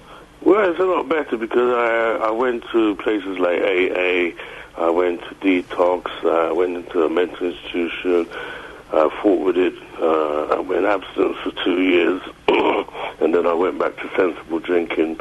So I would say that it hasn't got any control over me like it used to have in the early days. How much do you drink now? Me, I just have a social drink. I might have a beer once every 2 or 3 days. I might just, that's it. Or when I go out on a social function, I might just have a drink. So you don't drink first thing in the morning anymore? Or? No, I'm not that inclined to do like I used to. Are you in a relationship, Roger? Do you have kids? Are you married?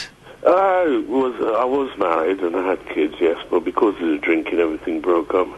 So you, in some ways, were repeating the cycle. You were drinking in front of the kids and that split the marriage? Well, not necessarily. I didn't actually drink when I got married. It was when my wife left me, I went heavily on the drink. Right. So I wasn't drinking while I was working. I was actually putting all my energy into working 12-hour shifts a day. So.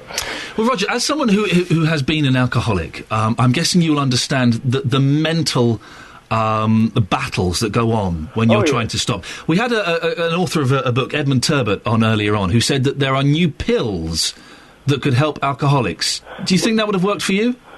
Well, if there was a pill, yes. I mean, they make all these genetic pills, and I know they've got them for other things. So if they could make one that would actually take away the craving of the alcohol. But can I just say, Roger, when you said that you started drinking again when your wife left you. Yeah. So you were looking for something that I'm guessing it wasn't. If I'm wrong, tell me. I'm guessing it wasn't just a craving. You were looking to numb the pain, perhaps. The pills. No, I think what it was, right? Because I'm always been empty after my mother died when I was born. The drink became a substitute because my life was surrounded by drinks. Whenever my life became empty again, I ended up sneaking back towards the drink. So it was like... the drink... Sorry, that somebody spoke in the background. That's okay. And, so at the end of the day, it was mainly going back because of this emptiness feeling. Yeah. I wouldn't say it was more of a craving at that time. And Roger, life's better now, and your life's a bit calmer, and you're a bit more settled. Oh, yeah, I became a Christian. I go to church now, and I'm doing lots of exercise and whatever. Okay, I mean, I've got the effects. I've got lots of medical conditions from the drinking. Yeah. What it does, it deteriorates the body over a period of time. And it's left me with about 10 medical conditions. But Well, Roger, listen, I'm glad that you've got your life back on track. Yeah. Thank you very much for taking the time to call in. Take care of yourself. Okay, then. Cheers. There we go. 08459 455 555. Got a text on women vicars. We're covering everything today. We are covering everything. You won't get this anywhere else. Ian, please don't dismiss David's opinion. David called in to say that he disagreed with women vicars and women bishops. Tradition is good, but so is change. The way the world is at the moment, who knows what is going to be suggested as harmful. Yes, even a mouthful of wine at communion. It's not always wine at communion. I took my mum a while ago, and she came out, and I said, "Did you enjoy that?" It's disappointing. Why? It wasn't wine, it was Ribena. She was furious. David did actually make some good points, i.e. men won't like taking orders from women. Yes, they will. I really think they will, Esther. I've got no problem with taking orders from women. The Bible says man was made first, then woman. I think man was a template for the perfect woman who came next. Esther. Men, if you're listening, you don't really have a problem taking orders from women, do you? Come on. It's coming up to 8 o'clock. This show is flying by. We've got so much in it. Taking more of your calls as well on any of the things we've talked about. 08459 455 555. Speak to you hopefully after this. The latest news and sport with Catherine Boyle.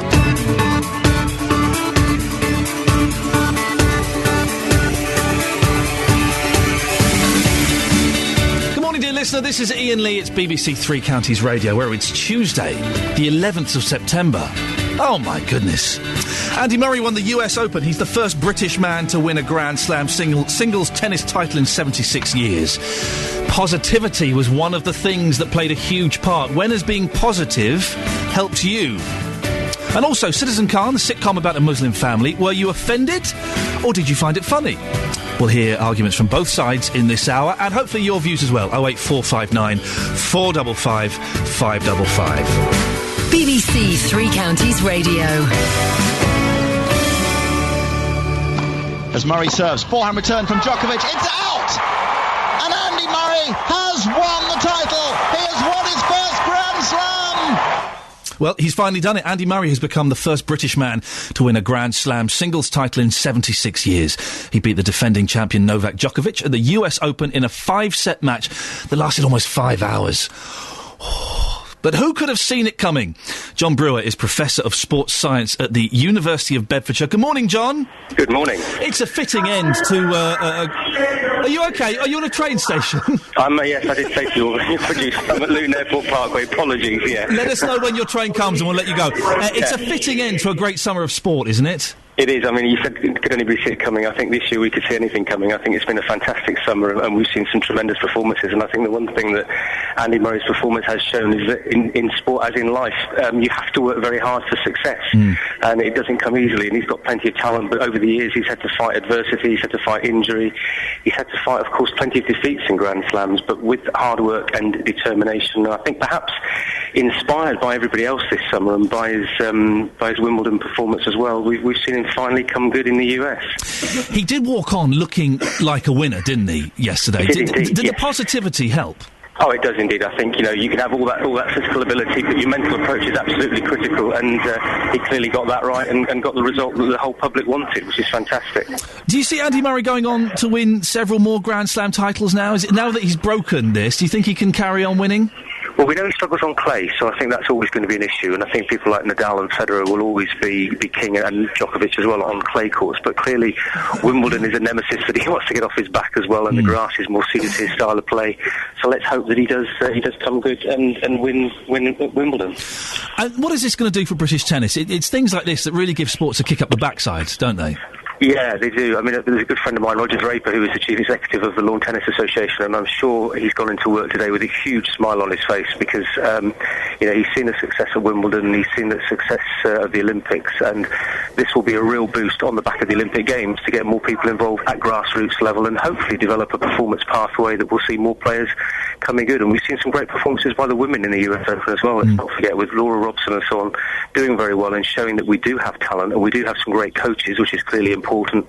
And I think these successes of Andy Murray with the Olympic final and the US Open will really now take tennis to the next level. John, go and get your train. Thank you very much for giving us your time. John Brewer, Professor of Sports Science at the University of Bedfordshire. Now, Citizen Khan was on last night. Did you watch it? It's a BBC sitcom based on a Muslim family. I was up at 4 o'clock this morning watching it. That's how dedicated I am to researching my stories. When it comes to breaking stereotypes of the Muslim faith, do programmes like Citizen Khan promote a positive image of Muslims? Have a listen to this. This is a clip from the show. All right. Keep your head on. Hello, Dave. She's gone, Mr. Khan. What? Nanny, John, I've lost her. What do you mean you've lost her? How can you lose an 80-year-old Pakistani woman? I got confused. There are too many of them. Careful, Dave. That sounds a bit racist. I just meant they all look the same. That's better. Well, joining me in the studio now is Mustafa Zaman from Milton Keynes, who's part of the UK Sri Lankan Muslim Forum, and Zafar Khan from Luton Council of Faith. Thank you very much for coming in, chaps. Lovely to hear. Zafar, you think that programmes like this are good at breaking down cultural barriers, don't you? I think so. I mean, I don't see any harm in programs like this. I mean, Citizen Khan is a bit predictable. The sort of comedy is a little bit predictable, but you need to be a little bit more sort of discerning to actually appreciate what message Mr. Khan or the character is trying to convey, and so on. But I think programs like this are necessary, and Muslims, if you like, are part and parcel of contemporary British society. And humour is also part of life, and humour, if it is depicted in a manner which is reasonable, then I mean that's okay. But this particular program after 10:30. It's not very accessible to a mass of people.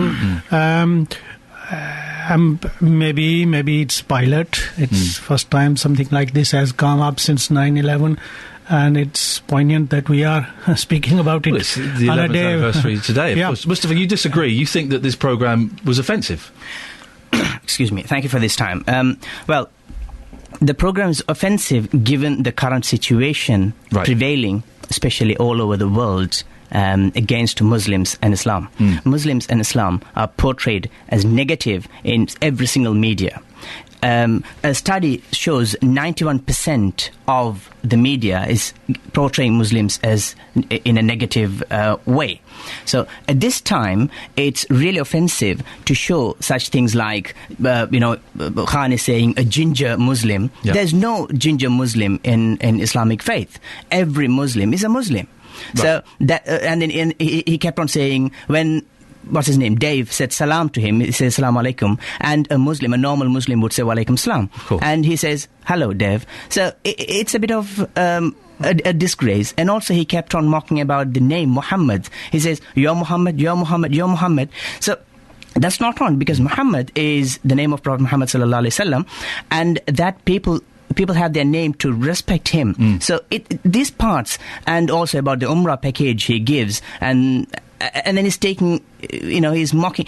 You can have a laugh and joke. Yes, of course we have to have laugh and jokes about things. And this program, they can do it. In this country, you've got human rights, you've got right of expression. That's fine. But some of the things hurts. It's not. Had it been done in an Asian perspective, it's different, but it's not particularly in Islamic perspective. And also, you see Pakistani flag there behind every single scene. So it's portraying a particular. It's showing a particular group and a particular religion. But at this moment in time, it's really hostile. The media and the world is against Islam and Muslims. I don't think the whole media is against Islam and Muslims. If I'm not. I represent a tiny percentage of the media. If you see the BBC as a whole. Really? Yes. Where? If you see the history, Let's do that now, though. Let's look at the history. Where is BBC against Muslims now? Not today. Not today. Not today. Okay. But it doesn't show a positive image of Muslims. A lot of people disagree. A lot of people disagree and say that the BBC shows too positive an image of Islam. I've heard that criticism. Zafar, you heard Mustafa there. What do you make of his claims? I can relate to the sentiments that Mustafa is articulating, but I think let's look at the broad picture. While we could pick, many faults with this particular program, it wasn't funny. Is the basic fault that you're pointing at? And also, one could take issue with how the faith was, if you like, or is portrayed. But I think in a society, you as with anything else, you learn things. And I'm sure if BBC took a straw poll of its viewers, Muslim viewers, or Muslim viewers, perhaps they would find a mix kind of There has been a mix. reaction. A few people have been very offended and have been very vocal about it. And others don't necessarily worry too much about it. Still others may find it reasonably okay. And it's always a social development is also an evolutionary process. And let's face it, we need to actually appreciate each other. But I think I do take the point that certain sort of, if you like, messages do reinforce a stereotypical view of Islam or Muslims. And in this particular case, this character appears to be a Pakistani Muslim or a Pakistani origin Muslim who doesn't talk too much about Pakistan except when it comes to cricket. Yes. Rather than other things. About his holidays, he's referring to Bradford, is referring to Oldham. But don't forget, the Pakistani flag is everywhere. You can see Pakistan flag on his. But it impliedly shows the Pakistani thing. And also, some viewers think all the actors there are Muslims. No, Adil Ray's. I think Adil Ray is only Muslim, apart from the people in the masjid. That should not be a problem. But that's not the problem. But actors portray anybody. That's fine. But people think everyone's Muslim, so they're not offended. Why are you offended? I'm not saying. I'm saying we're offended. We are offended by some certain clips of this, and also you can do these programs, no problem, because as I said, you have the expression, freedom of expression, but it hurts some people. So the BBC, and that has to be respected. If people are being offended, of course it does. Right, but sometimes they take this parallel to the Christianity sitcoms, but that's different. Christianity has no enmity at this moment in time, but Islam has. Say, for example, very recent news: Paul Smith. Do we know who Paul Smith is? He was given an ASBO for over bomb-making hobby. They say he had bomb-making materials in this country. He was caught and he was given just ASBOs because he had a hobby. I don't know about that story, so I don't want to go too far down that, just in case. Had it been a Muslim, it would have been all over the media 24/7. So this is the problem we have at the moment. But and we have more pressing issues than Citizen Khan to be addressed in media. We have more pressing issues than Citizen Khan to address in the Very media. Quickly, so running out of time. Some Christians would say that a lot of other faiths, including Sikhism and Islam, that they are protected, and a lot of Christians feel that Christianity is the only thing that jokes can be made about. Do you not think that that's... No, Islam is not... No, it cannot be made about. No, it's not. It cannot be made. Christians should stand up to their religion and to talk about it. They should say it's not on. You cannot make a mockery out of religion. And then sacrilege religion is bad. You cannot offend someone by their religious faith. Gentlemen, listen, I could talk to you for ages. We've run out of time. Thank you so much for coming in. Thank you very Really much. interesting to hear your opinions. Mustafa Zaman from Milton Keynes, who's part of the UK's Sri Lankan Muslim Forum, and Zafar Khan from Luton Council. Opinions are mine. Thank you. Thank you so much for coming in. Many thanks. Absolutely fascinating. Well, you heard that. What did you make of that? Do you agree or disagree? 08459 455 555. Thank you very much, Sophie. It's 16 minutes past 8 on Tuesday, the 11th September. These are your headlines this morning on BBC Three Counties Radio. Andy Murray has become the first British man to win a Grand Slam singles tennis title in 76 years, winning the US Open. The reasons why the Love Luton Festival cost £100,000 more than expected will be discussed at a full meeting of the Borough Council tonight. In sport, either Gary Cahill or Phil Jagielka will replace an injured John Terry for tonight's World Cup qualifier against Ukraine. We'll have a full weather bulletin in a moment with Dan Holly. And coming up, the Love Luton made a loss of £400,000. Tonight a meeting is being held to discuss what happened. Shortly we'll speak to Martin Pantling, Lib Dem councillor in Luton, to get his views on Love Luton. BBC Three Counties Radio. Dearie me. Jonathan Vernon Smith is on at 9 o'clock. And it's going to be a good show today. Oh, can you feel it? I can feel it in the air. When you walked in, there was just something about you. There's an electricity that you emanate, and I'm talking nonsense. It'll be all right. It'll be all right. Even no, this is a compliment. Even at your worst, your shows are all right. At your best, they're quite good. Thanks.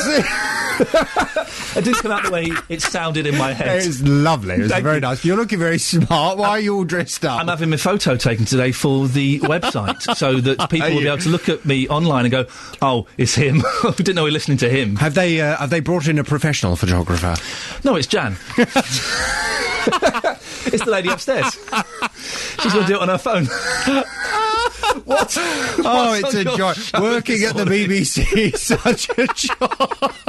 She said she could do a good one. Yes, show business, ladies and gentlemen. This is where it's at. Coming up on the big phone in this morning at 9. Yes. Actually, talking of show business, is Boris Johnson the leader that Britain needs? Did you see his speech yesterday? No, I've heard about it. I'm going to look it up online afterwards. It was well worth watching, actually. The London Mayor, Boris Johnson, put in a show-stealing performance yesterday as he delighted crowds with his speech at the closing parade for the Olympics and the Paralympics. His words outshone the speech given moments earlier by the Prime Minister, David Cameron, whose leadership has been called into question in recent days. David Cameron kind of stood there, clapping and laughing. Yeah. And you know when you can see on someone's face, they're thinking, oh, his speech is so much better than mine was. Yes. It was hilarious, really. His speech yesterday. It was absolutely hilarious. Some Conservative MPs also seem frustrated with the current leadership. Nadine Dorries, the MP for Mid Beds, is quoted as saying, "We need to get Boris in and David out to survive 2015. He's not a Prime Minister, though. You don't think so? No, he's just too much of a fool. He's a clown. He couldn't run the country. I'm sure he could run the country, but just think how other countries around the world would think of us. Do you think we'd be a laughingstock? Of course we would. Well, this is exactly the debate I want us to have from 9 this morning. I want to know, is Boris Johnson the leader that Britain needs? Perhaps you too think he'd be a bit of a joke, he'd make us a laughing stock, he's just not statesmanlike enough, or would he be a breath of fresh air? Is he exactly the kind of leader we need at the moment in these tough, dark times? He was punching the air with a clenched fist there, did he? He means it. He means it. Sorry, I interrupted you. Carry on. You can call 08459 455 555 from 9 o'clock. That'll be Jonathan Vernon Smith asking, is Boris Johnson the leader this nation needs in these tough economic times? Can't wait to see you. No, listening at 9. Enjoy your photo shoot. Yes, take your headphones off. Oh dear. It really is worth a listen. Thank you very much. Now, the £400,000 loss made at the Love Luton Festival is being discussed tonight at a full council meeting. The 4-day festival coincided with the Olympic torch relay. So why did this happen? Well, I'm joined now by Martin Pantling, Lib Dem councillor in Luton. Morning, Martin. Good morning, Ian. You're going to be at the meeting tonight. I am indeed. What are you going to ask? You're allowed to... what are the rules here? Are you allowed to ask just one question? Oh, well, council meetings are all very procedural, and you can only have about one question per councillor. It's all the usual boring routine stuff. But the whole public want to know just how this debacle was allowed to come about, really. It has. We've been following it here, and I know that some members of the team are a little bit upset with us here at BBC Three Counties. I don't quite know why. But it seemed like it was going to be a car crash from quite early on. and no one put the brakes on. Well, a lot of people felt that. I mean, particularly from the initial prices of £32.50 a ticket, £30 a ticket for concerts, way too much for Luton salaries. We tried to tell them that. A lot of people tried to tell them that. They didn't listen until 3 weeks before when they slashed the price to £15, and it was just far too late. So how far in advance were you saying, that's too expensive, this could be a problem? Well, we were asking questions about ticket sales at the time of the budget in February. Right. Wow. And at that time, they wouldn't say how many ticket sales had been made. We were asking the finance portfolio holder. He was telling us there's no money in this year's budget to account for this loss. Well, quite rightly, they didn't actually put a line in the budget. They weren't anticipating the loss. They said it was going to make some money. Yeah. It did no such thing. And, of course, we see the result. It's a £400,000 loss. And when you were questioning things... Yeah. What did they say? Oh, they just said it was going to be a lovely, lovely weekend, which I think many people did have a good time. A lot of people enjoyed it. A lot of people enjoyed it. There were a lot of good bands, BBC introducing when they're doing their things, introducing some good acts.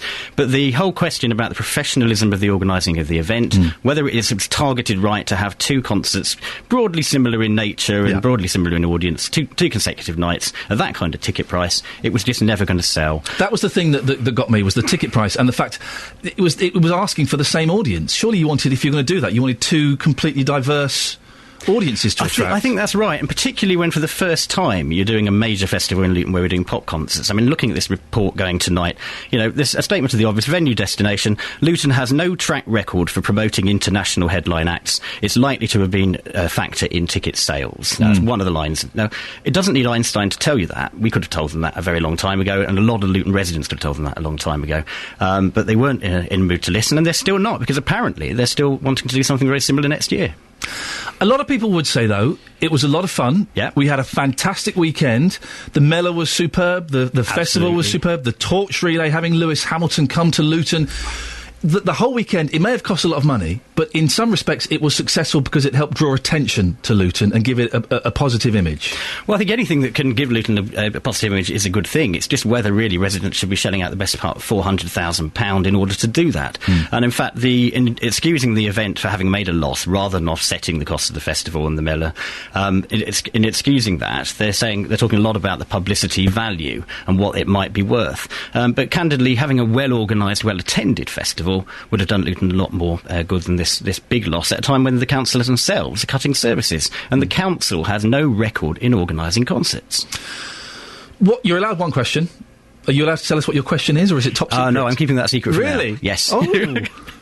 Just stand up. Why? Why? And in fact, I think the public themselves will have their own questions, and I think really it would be good. Are the public allowed to ask questions at this? They're not allowed to ask questions, but they're allowed to attend. It's a public meeting. Okay. It's 6 o'clock tonight, Luton Town Hall. Right. If the people who have been most silent in all of this, having been the face of it before the event, have been the Labour leadership. The leader of the council's virtually in hiding. The finance portfolio holder's virtually in hiding. They don't really want to answer the questions. They're sticking up the council offices and radio studios like this. And candidly, having wanted to associate themselves very strongly with the Love Luton brand, and we all love Luton, they now couldn't be seen to be trying to distance themselves more from this failure. And but everyone's going to be there tonight? All the councillors, all the groups will be there tonight, right. And the public are invited. And people can come along and turn up, but they're not allowed to ask any questions. That'll be frustrating. That's right, but I feel sure that they'll find ways of making their views felt. What would you have done differently? How would you have made this more successful? I think the obvious thing to have done would have been to have found a professional agency to handle the whole event. Someone who's experienced in handling events. We have a number of major concert halls, a number of major venues around the area in the 3 counties. Your listeners will know many of them. For Luton Council to say, let's stick it in the middle of Pope's Meadow. It may or may not be waterlogged. We've never put anything there before. With all the problems that we had with the stage sliding after the pop concerts and then nearly not being able to host the Torch event itself, because that was threatened, because LOCOG nearly pulled out the actual Torch event itself because of the stage sliding from the pop concerts. Right. To have not had that experience or known what to do was always going to be a risk. And then to not put anything in the budget for it and say, we think it's going to be a wonderful event, and then turn around and say, it's all the media's fault for asking these questions, I don't think it's tenable. Martin, listen, no doubt we'll probably try and speak to you tomorrow if that's okay, and we'll find out what your mystery question was this evening. Feel free. It better be a good one now. You've built it up like this. Well, I think the point is that there were so many questions that a lot of councillors will want to be asking. Yeah. OK, Martin Pantling, Lib Dem councillor in Luton, thank you very much for coming in. That meeting is a public meeting. You can go tonight. If you do go, give us a call tomorrow and let us know if you were satisfied with the answers that you got. from that. 08459 455 555 is the telephone number. Another 30 minutes of the show. We're still asking, is it ever acceptable to laugh at religion? And when have you been positive, and how has it helped you? We got a text. We had some guests in debating whether Citizen Khan was disrespectful to the Muslim faith, and Daz has texted in, if the media are so against Islam, how comes 9/11, the Twins Tower attack, is hardly mentioned today? It is 11 years today, and Citizen Khan is a positive show. It is 11 years today, and we did mention it briefly in that interview, and we were going to touch on it a bit more, but the thing when you've got guests in is the debate can go off in all kinds of meandering ways, and it's wonderful, and that's why I love having people live in the studio. Talk more about that. We've got more of your texts and your emails and your phone calls after the latest news with Catherine. On FM, AM and online. BBC Three Counties Radio. It's been a busy morning this morning. Another 30 minutes of the show. Andy Murray won the US Open. First British man to win a Grand Slam singles tennis title in 76 years. Walked onto the court looking like a winner. When has being positive helped you?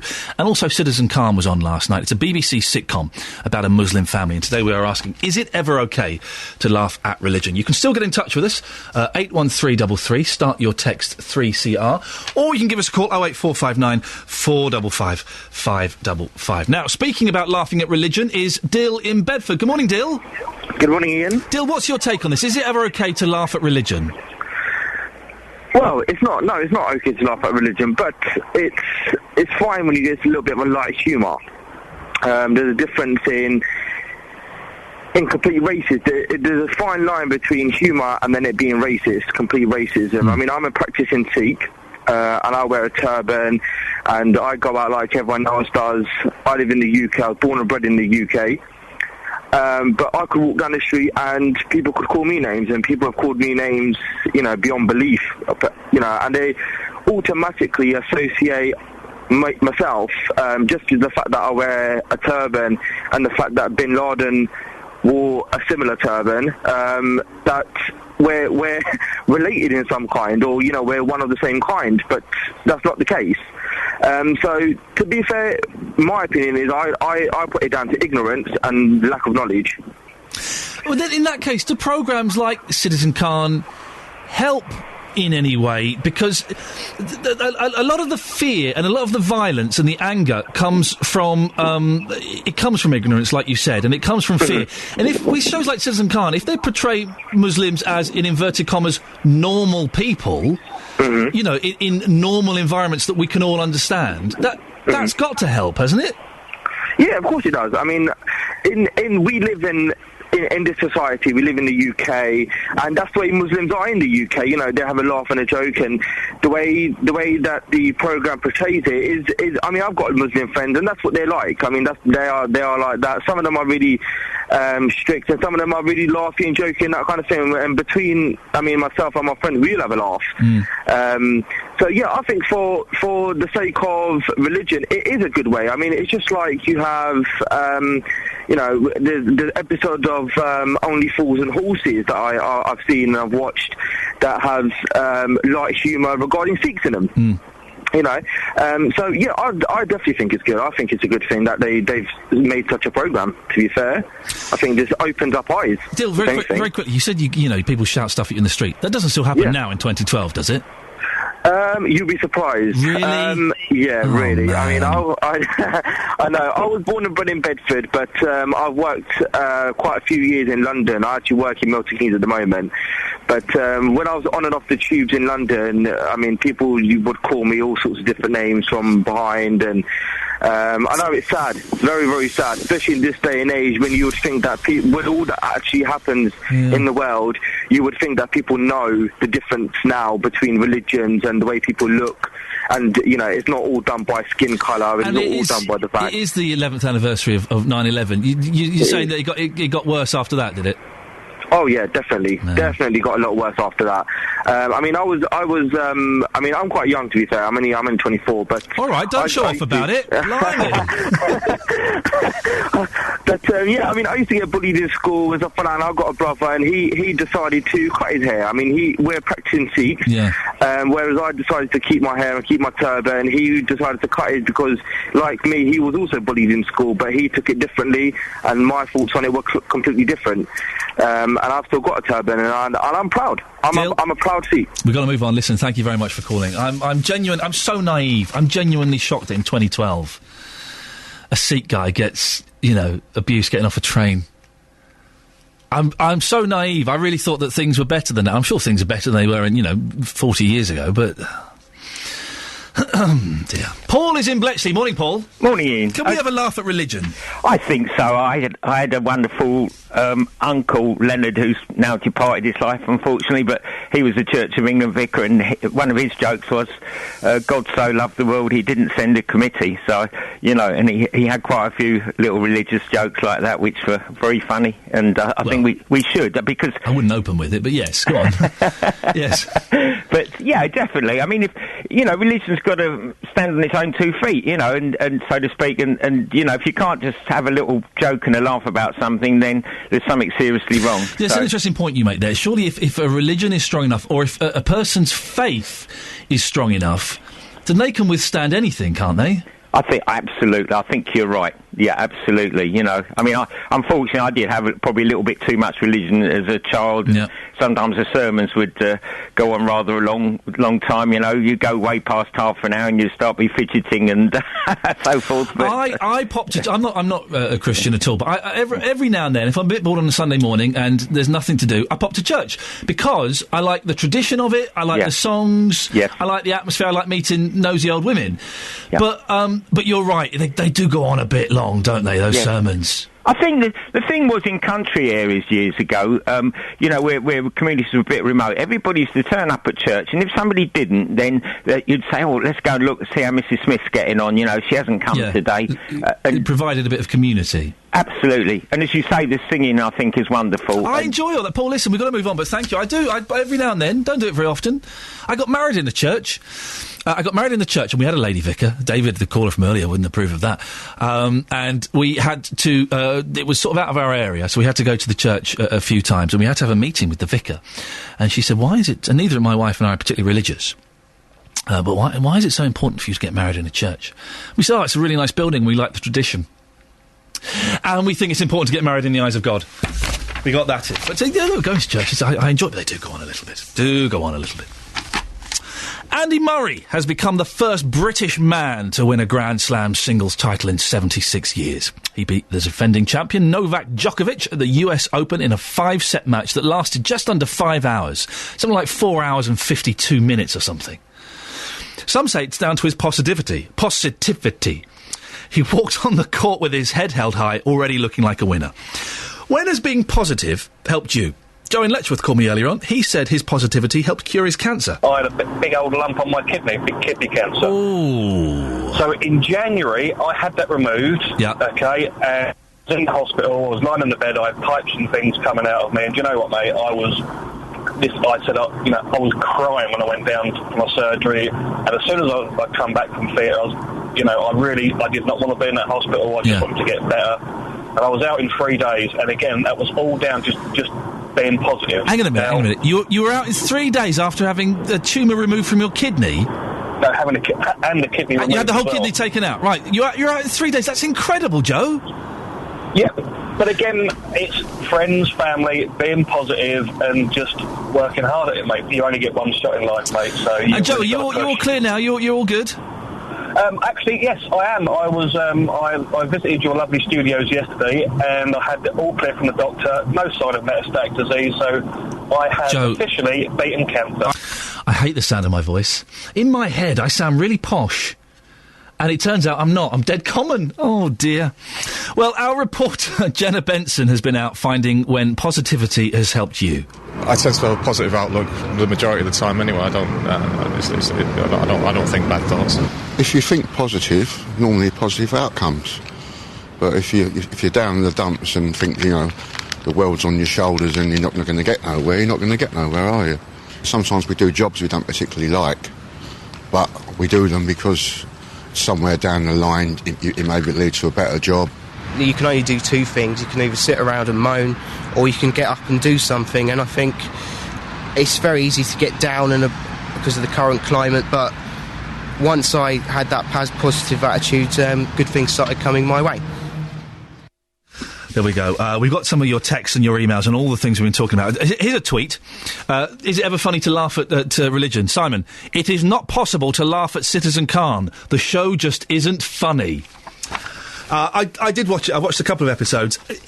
It made me chuckle a bit, but I thought it was a very traditional BBC comedy in the style of The Vicar of Dibley and Keeping Up Appearances. It was basically Keeping Up Appearances with a Pakistani family, wasn't it? Pretty much. And I don't find those traditional BBC comedies that funny. I don't think they're aimed at me. Like, my family ran for 12 years and got millions of viewers, and I would dip in every now and then and just be sat there scratching my head going, huh? Where's the funny?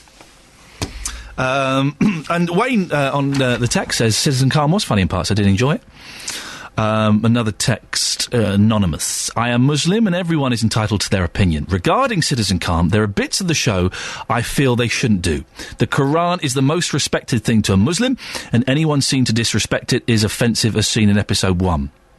So I think, were they disrespectful to the Quran in episode 1? The show overall isn't funny, but there's nothing wrong with taking a laugh at culture, just not at what someone might respect a lot. We're talking about women bishops as well, and this makes a good point. Put your name... Listen, if you're texting or emailing in, put your names in, please. I want to know who you are. This is a good point. I wish I'd been clever and quick enough to make this. We're talking about, should women be allowed to be bishops? Should they be allowed to be bishops? I know it's incredible, isn't it? But that's it. A lot of you disagree, and David was a caller, I think, his name was, who disagrees and thinks it's a terrible, terrible idea. Jesus had 12 apostles because of the 12 tribes of Israel, all of which had a male leader. The time he lived in was a male-dominated society. Women should be priests, as Jesus clearly had a major role for Mary Magdalene, which men wiped out. And this is the point that I think is a cracker. We also have the Queen as the supreme head of the Church of England. She's accepted. Why not a woman bishop? Boom! That's it, isn't it? That's the argument over. The Queen's the head. It kind of does. I am surprised. And I'm surprised as well that there are so many people out there who would be offended if women were allowed to become bishops. David said that if a woman bishop had ordained a male priest, male vicar, that he wouldn't be... I may be slightly misquoting him here. If I am, David, I apologise. But he wouldn't be pure. It's odd, isn't it? I'm really surprised by this. I'm genuinely surprised by this. And religion does surprise me a lot in its possibly its old-fashioned views. But I'm always keen to hear your views and always keen to be educated on what you think. 08459 455 555. Jack, we've just stepped. Oh, I do apologise. This is what we want. Good morning, dear listener. It's 8:45. It's Tuesday, the 11th of September. These are your headlines this morning on BBC Three Counties Radio. The Love Luton Festival cost £100,000 more than expected. The Borough Council's meeting tonight to ask why. Police suspect a fire at the listed Dimsdale house in Hertford over the weekend may have been started deliberately. In sport, Andy Murray's made tennis history by winning the US Open, his first Grand Slam title. Your weather across Beds, Herts and Bucks, sunny spells and showers today, feeling fresher than of late with a top temperature of 17 degrees. Coming up, a new Monopoly board is being created which celebrates Alan Turing's life. We'll find out more in a moment. BBC Three Counties Radio. This week, we heard the new Tory chairman, Grant Shapps' Wikipedia page had been changed. It kind of rewritten sort of his exam results and his career history and stuff like that. He denied it was him. Now, I had this. Wikipedia is the home of the made-up fact. There's a Wikipedia page about me. And the thing about Wikipedia is, the great thing about Wikipedia is, anyone can go on there and add information. The bad thing about Wikipedia is, anyone can go on there and add information. For years, I was a gay cowboy. I know, I've never ridden a horse in my life. And I would go... There are loads of things on there that are wrong about me, and the radio show I used to do, people would kind of go on there as sport and change things and try and make it as more bizarre as possible on this page. And I got banned from correcting my Wikipedia page. I did it so many times that the people behind the website thought that they would see my computer and they thought that I was vandalising the page. I got blocked from changing my own Wikipedia page and putting facts on there. There are still a few lies on there. I'm not going to say what they are, but I know if ever I go for a job interview or a meeting or an interview for the press or something, I know if they've just done a Wikipedia search 30 seconds before I come in, because they say, oh, so you're in a KISS tribute band? No, I'm not. On Twitter, there's an account called @LibraryHatfield, but it's not run by Hertfordshire County Council, who manage the library. They're so upset with the tweets that they've contacted Twitter to have the hoaxer's account closed. The recent tweets include, in the Middle East, they cut off your hand if you steal. We should do the same thing for late book returns. It's worse than stealing. And another tweet on this fake Twitter account is, we've got a film crew in the library this morning. Due to budget cuts, we're now renting out the back room to an adult film company. Well, Chris Hayward is Cabinet Member for Libraries and joins me now. Morning, Chris. Good morning, Ian. Bit of harmless fun? No, I think it's an abuse, actually, of the proper use and responsible use of social media. What harm is it causing? Well, for a start, it is misrepresenting a county council-run service.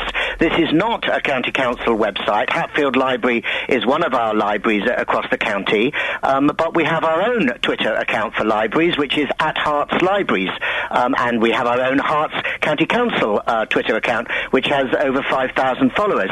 This is a spoof account made up by somebody with some pretty inappropriate, in fact, verging sometimes on the obscene remarks on it, purporting to be representing Hatfield Library, which it is not. And we have obviously complained to Twitter. We've complained twice now. And we want something done about it. Now, so what's your official Twitter feed for the library? Let's give that out. OK, the official Twitter feed is @HeartsLibraries. OK, and that's got over 5,000 followers? No, the site, or the Twitter account, which has over 5,000 followers, is the @HeartsCC, which is the main county council Twitter site, which we use for communicating loads of information to residents across the county to do with, roadworks, all sorts of things that residents will be interested in. But the library's Twitter account is specifically for information relating to our libraries. I'm looking at this @Library Hatfield now. It's only got 53 followers. Yeah. And some of the stuff, I'm looking at it, some of the stuff is a little bit mucky, but it's not terribly offensive. Is it? I think that's a matter of personal opinion. Of course. I mean, I obviously read some of them, and I found them personally offensive. But what concerns me most is that it is a misrepresentation, a blatant misrepresentation of an official county council service. And I think, when social media is used responsibly, it's a tremendous asset to people. But when you get abuses like this, it really is offensive to people, and we want it stopped. Now, listen, I have had fake accounts about me set up on Twitter. Sure. And they were really offensive. I mean, they were sexually aggressive and very, very vulgar. Do you not think that maybe in this day and age we sort of just have to accept it, Chris? Well, no, I really don't. I mean, I think there is always a balance to be struck between freedom of speech, obviously, which is very important to preserve, but also in misrepresentation. People cannot have, it's not fair on individuals to be misrepresented to society. You can't, there are laws of libel and slander in place. You can't just go around saying things which are blatantly untrue. And unless some of us stand up and challenge this sort of behaviour, then it will continue. I mean, the good news in this instance is there's been no data breach and there've been no library users' details published. So it's not as if anybody can get access to our and that's unlikely to happen as a result of this, isn't it? Absolutely, it is unlikely. And there will be some people who say that imitation is the sincerest form of flattery. But I think we could do without this particular form of imitation. What has finally, Chris? What has Twitter said? You've got in touch with them. I've struggled to get anything out of Twitter in the past. Have they said anything? Well, us too. No, we're struggling. We've complained twice now. We've still not got it resolved, but we are not going to give up until we get, at the very least, we anticipate that the site won't be removed, but that the provider will be asked to make it clear that they're nothing to do with the library. I think that's what they'll do. That'll be fine. I think that's what you'll get, is they'll have to post that this is a spoof site. Chris, listen, thank you very much indeed. That's Chris Hayward there, who is Cabinet Member for Libraries. Listen, you're right. People are offended by different things. I've read what's on that Twitter feed. To me, it's not particularly offensive, but having had a fake Twitter account set up for me, I know it can be really frustrating. And it can be... some of the stuff that was posted purportedly from me was very, very offensive. Very offensive. Not pleasant in the slightest. Should we go to Lee Valley next? Should we do Lee Valley next? I think we will. Why not? It's the day after Team GB's victory parade. So what next for the Lee Valley Whitewater Centre that saw Bedford's Etienne Stott win gold with Tim Bailey? Well, our reporter Luke Ashmead is there. Morning, Luke. Good morning to you, Ian. Lee Valley played such an important part in London 2012. What happens now? Well, that's a very good question. It's a question that's hopefully going to be answered today, because there's a briefing from the Chief Executive of Lee Valley Regional Park, Sean Dawson, and he's going to be talking about how this very wonderful Olympic venue, and I tell you, Ian, it's strange being here today after that 5 days of competition with the thousands of spectators, the stands, and all the Olympic paraphernalia that was here. It's all down now, it's all gone, and Lee Valley Whitewater Centre returns to something for the people of the local area. That's what's going to be discussed today. Of course, Lee Valley Whitewater Centre was the first Olympic venue, purpose-built venue, open. There were people using this course, members of the public using this course before the Olympic Games started, and that was the only venue during the Olympics and Paralympics that you could say that about. I think what's being discussed here today is that legacy, that L word that we've heard so much about, and the opportunity for people of the locality, young people especially, to be able to use this venue and hopefully have some fun. And also, we may see stars of the future, the next Etienne Stott, Tim Bailey, David Florence or Richard Hounslow. Luke, listen, thank you so much. Let us know what happens. Sorry to keep it brief, sir, but we're running out of time. Thank you very much, Luke Ashmead there at Lee Valley Whitewater Centre, and we'll see what happens and follow that story. Artie Flo is not so well. Go to Bletchley Park. Mysterious. This is just one of many codes you'll be able to crack on a brand new Monopoly board which celebrates Alan Turing's life. The game has been developed from a unique original board in the Bletchley Park Museum, hand-drawn by William Newman, son of Turing's mentor Max, over 60 years ago. Well, Jenna Benson went to Bletchley Park to play William at his own game. What would you like to be, the car or the hat? I'll be the hat. The board that we're talking about is one that I drew on a piece of paper probably when I was about, maybe about 12. Monopoly board sets were rather expensive.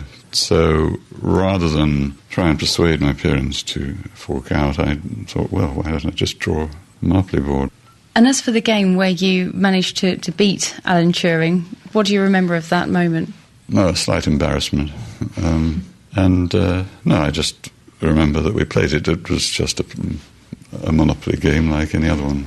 You know, many years afterwards, I assumed that he had some sort of strategy for how to win, but I think, on reflection, he probably didn't want to win, and he made sure that he didn't. The original board was lost for a number of years. Yes, well, it sort of lay around in the family house in Cambridge until my father died in 1984, and then the house was sold to a couple who have really sort of taken it to their hearts. They looked after it and preserved it and kept things they found, which included the Monopoly board. And so when I went out there, I took my son with me because he hadn't been there. So we went out there so that I could just show him the house. It's on a crossroads. And the owners saw me and said, "Oh, would you like to come in?" So we had a proper tour. And when we left, he handed me this folder, opened it, and there it was. And how did you feel getting that game back after so many years? I was really pleased. And now the board has been donated to Bletchley Park. Yes. I think I was pleased because it survived, not because I'd been denied the opportunity to play Monopoly for all these years. And now it's at Bletchley Park. It seemed to me highly appropriate that they should look after it. Well, the board we've got in front of us is the developed board. It doesn't have the diagonal line across it anymore, but it is now a Monopoly board. It's been changed and turned into one, and it will be released. How do you feel about that, seeing what you created so many years ago at the age of 12 being developed into a board game that will be sold and played by many, many people? Well, I think it's a brilliant idea. I think anything that publicises his name and his career, anything that gets people to know more about him, I think is just a splendid thing to do. A high-energy finish to the show there. Thank you, Jenna. But kids these days, they don't know what it's like to sit around a board game of Monopoly for 3 hours and play it with your grandparents. That's what life is all about. It's one of those games. I don't think anyone has ever finished a game of Monopoly, because it just, after 3 hours, you go, look, you got more money, you win. You win. There's no end to it, is there? Cracking game. Thank you very much, Jenna. Excellent report. Very finally, let's get this in a text. Should we be able to laugh at religion? Muslims seem to take themselves too seriously. I'm sure many would like to be part of mainstream society, but are too afraid of falling foul of those who wish to remain in the past. We must all learn to laugh at ourselves. St Anne in St Albans. Very quickly, about going to church. Ian, just to say I go to church. I'm not a nosy old woman, as you said. Have a nice day, says Rita. Thank you very much for that. Thank you very much, Sophie. Thanks to everyone who texted and tweeted and called in. It's lovely to get your opinions, and lovely to hear that you're taking part in the show so early in the morning. I shall be back tomorrow at 6 o'clock. Stick around. Jonathan Vernon-Smith coming up next. Getting beds, hearts and bugs talking. This is BBC Three Counties Radio.